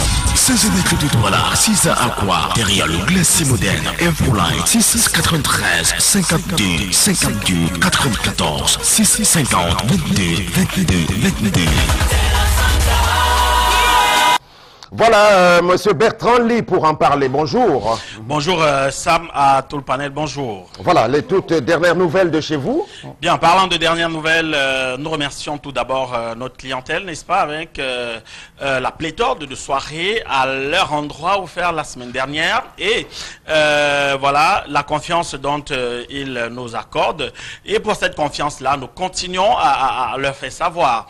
Eux étant rois chez nous, nous nous faisons le plaisir de leur offrir ce dont ils ont besoin. Cela dit, lundi déjà dernier, c'était donc la soirée piscine party. Mardi hier, la soirée Ladies Night pour une Sedition Night Party également, c'est fait savoir. Aujourd'hui, mercredi, mesdames et messieurs, la grande soirée Créa Show. La grande soirée Créa Show qui va dévoiler sur la scène de la Sanza Night Club deux jeunes talentueux qui se feront découvrir. Raison pour laquelle cette créativité-là, nous vous appelons, chers clients, à faire le déplacement pour vérifier et voir réellement de quoi il s'agit et bien sûr de pouvoir discerner ce qu'il y a de mieux en eux, à savoir un humoriste très talentueux dont je préfère taire le nom ici. La découverte se fera savoir à la Sanza et une très jeune artiste que vous connaissez peut-être pas ou peut-être, voilà. Faites le déplacement pour cette curiosité-là et découvrez cette créativité qui se présentera à vous. Demain jeudi, mesdames et messieurs, la grande soirée sexy et bio pour le jeudi glamour est beaucoup plus sexy avec un défilé apparent, surtout en lingerie fine qui mettra la rondelette somme à partager de 115 000 francs aux côtés de ces demoiselles-là qui se plairont de se mouvoir au devant d'autant de regards qui effet le déplacement. Le vendredi et le samedi, soirée 100% VIP. Je tiens à vous le rappeler, ce vendredi, mesdames et messieurs, l'offre aux côtés de nos clients prendra effet et sera bel et bien effectif. Permettez-moi de cette redondance-là. Dimanche, la discothèque de papa pour les titres souvenirs. La semaine prochaine, nous réservons du lourd, je le dis, et je pèse mes mots, du lourd et du costaud. Les bandes annonces vous feront savoir. D'ici à là, restez scotchés.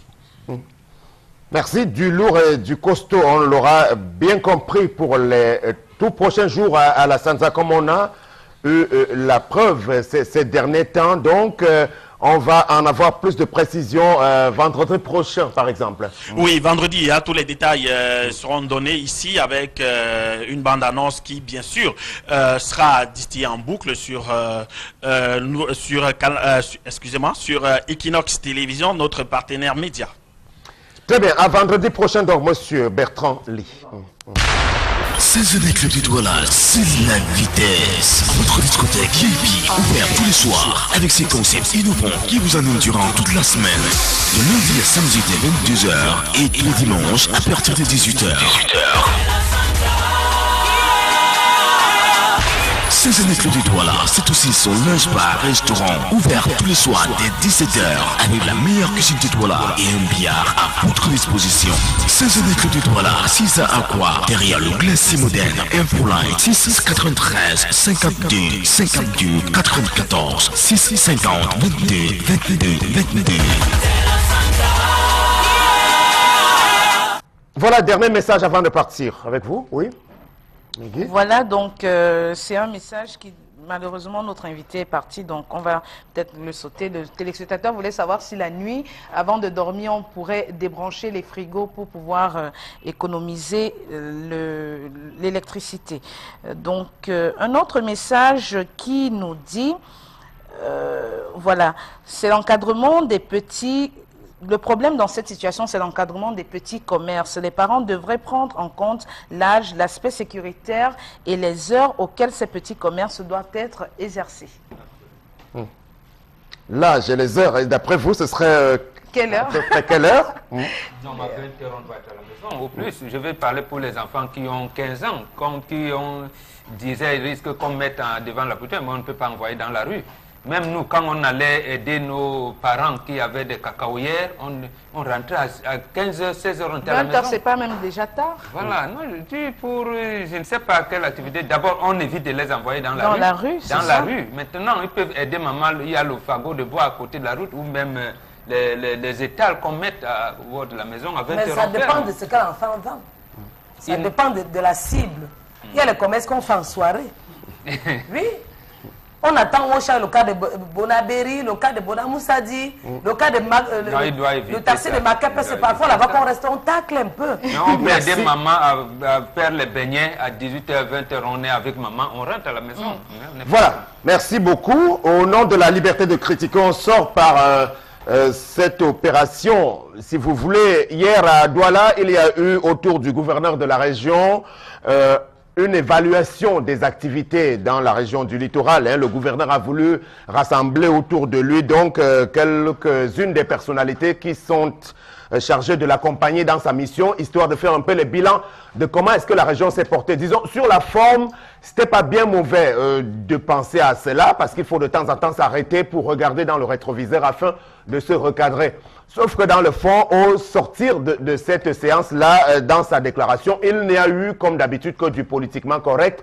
On a voulu tout relativiser en disant, oui, sur le climat social, on a eu droit à toute une série de grèves et de revendications, partant des dockers au port de Douala et quelques autres administrations sur la place.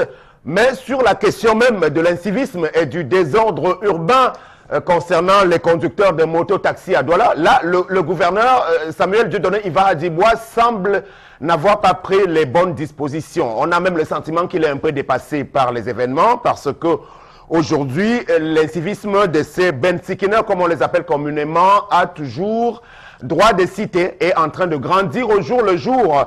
D'où cette question, les autorités au littoral ont-elles suffisamment la poigne aujourd'hui pour aller lutter contre ces désordres urbains? Là, derrière lui, il y avait en très bonne place le maire de l'arrondissement de Douala 5, Sa Majesté Gustave Ebanda, qui était tout à côté du gouverneur. Bon, il oublie de se rappeler, Gustave Ebanda, que son arrondissement fait face à toute une série de choses dont on a envie de le voir véritablement prendre la chose à bras le corps, ce qui n'est pas le cas jusqu'ici, tout autant que la plupart des autres maires d'arrondissement qui sont dans la région du littoral aujourd'hui. On a donc besoin, au-delà du simple affichage, qu'à la prochaine réunion d'évaluation des activités dans le littoral, on vienne nous dire que des choses ont bel et bien été réalisées sur le terrain.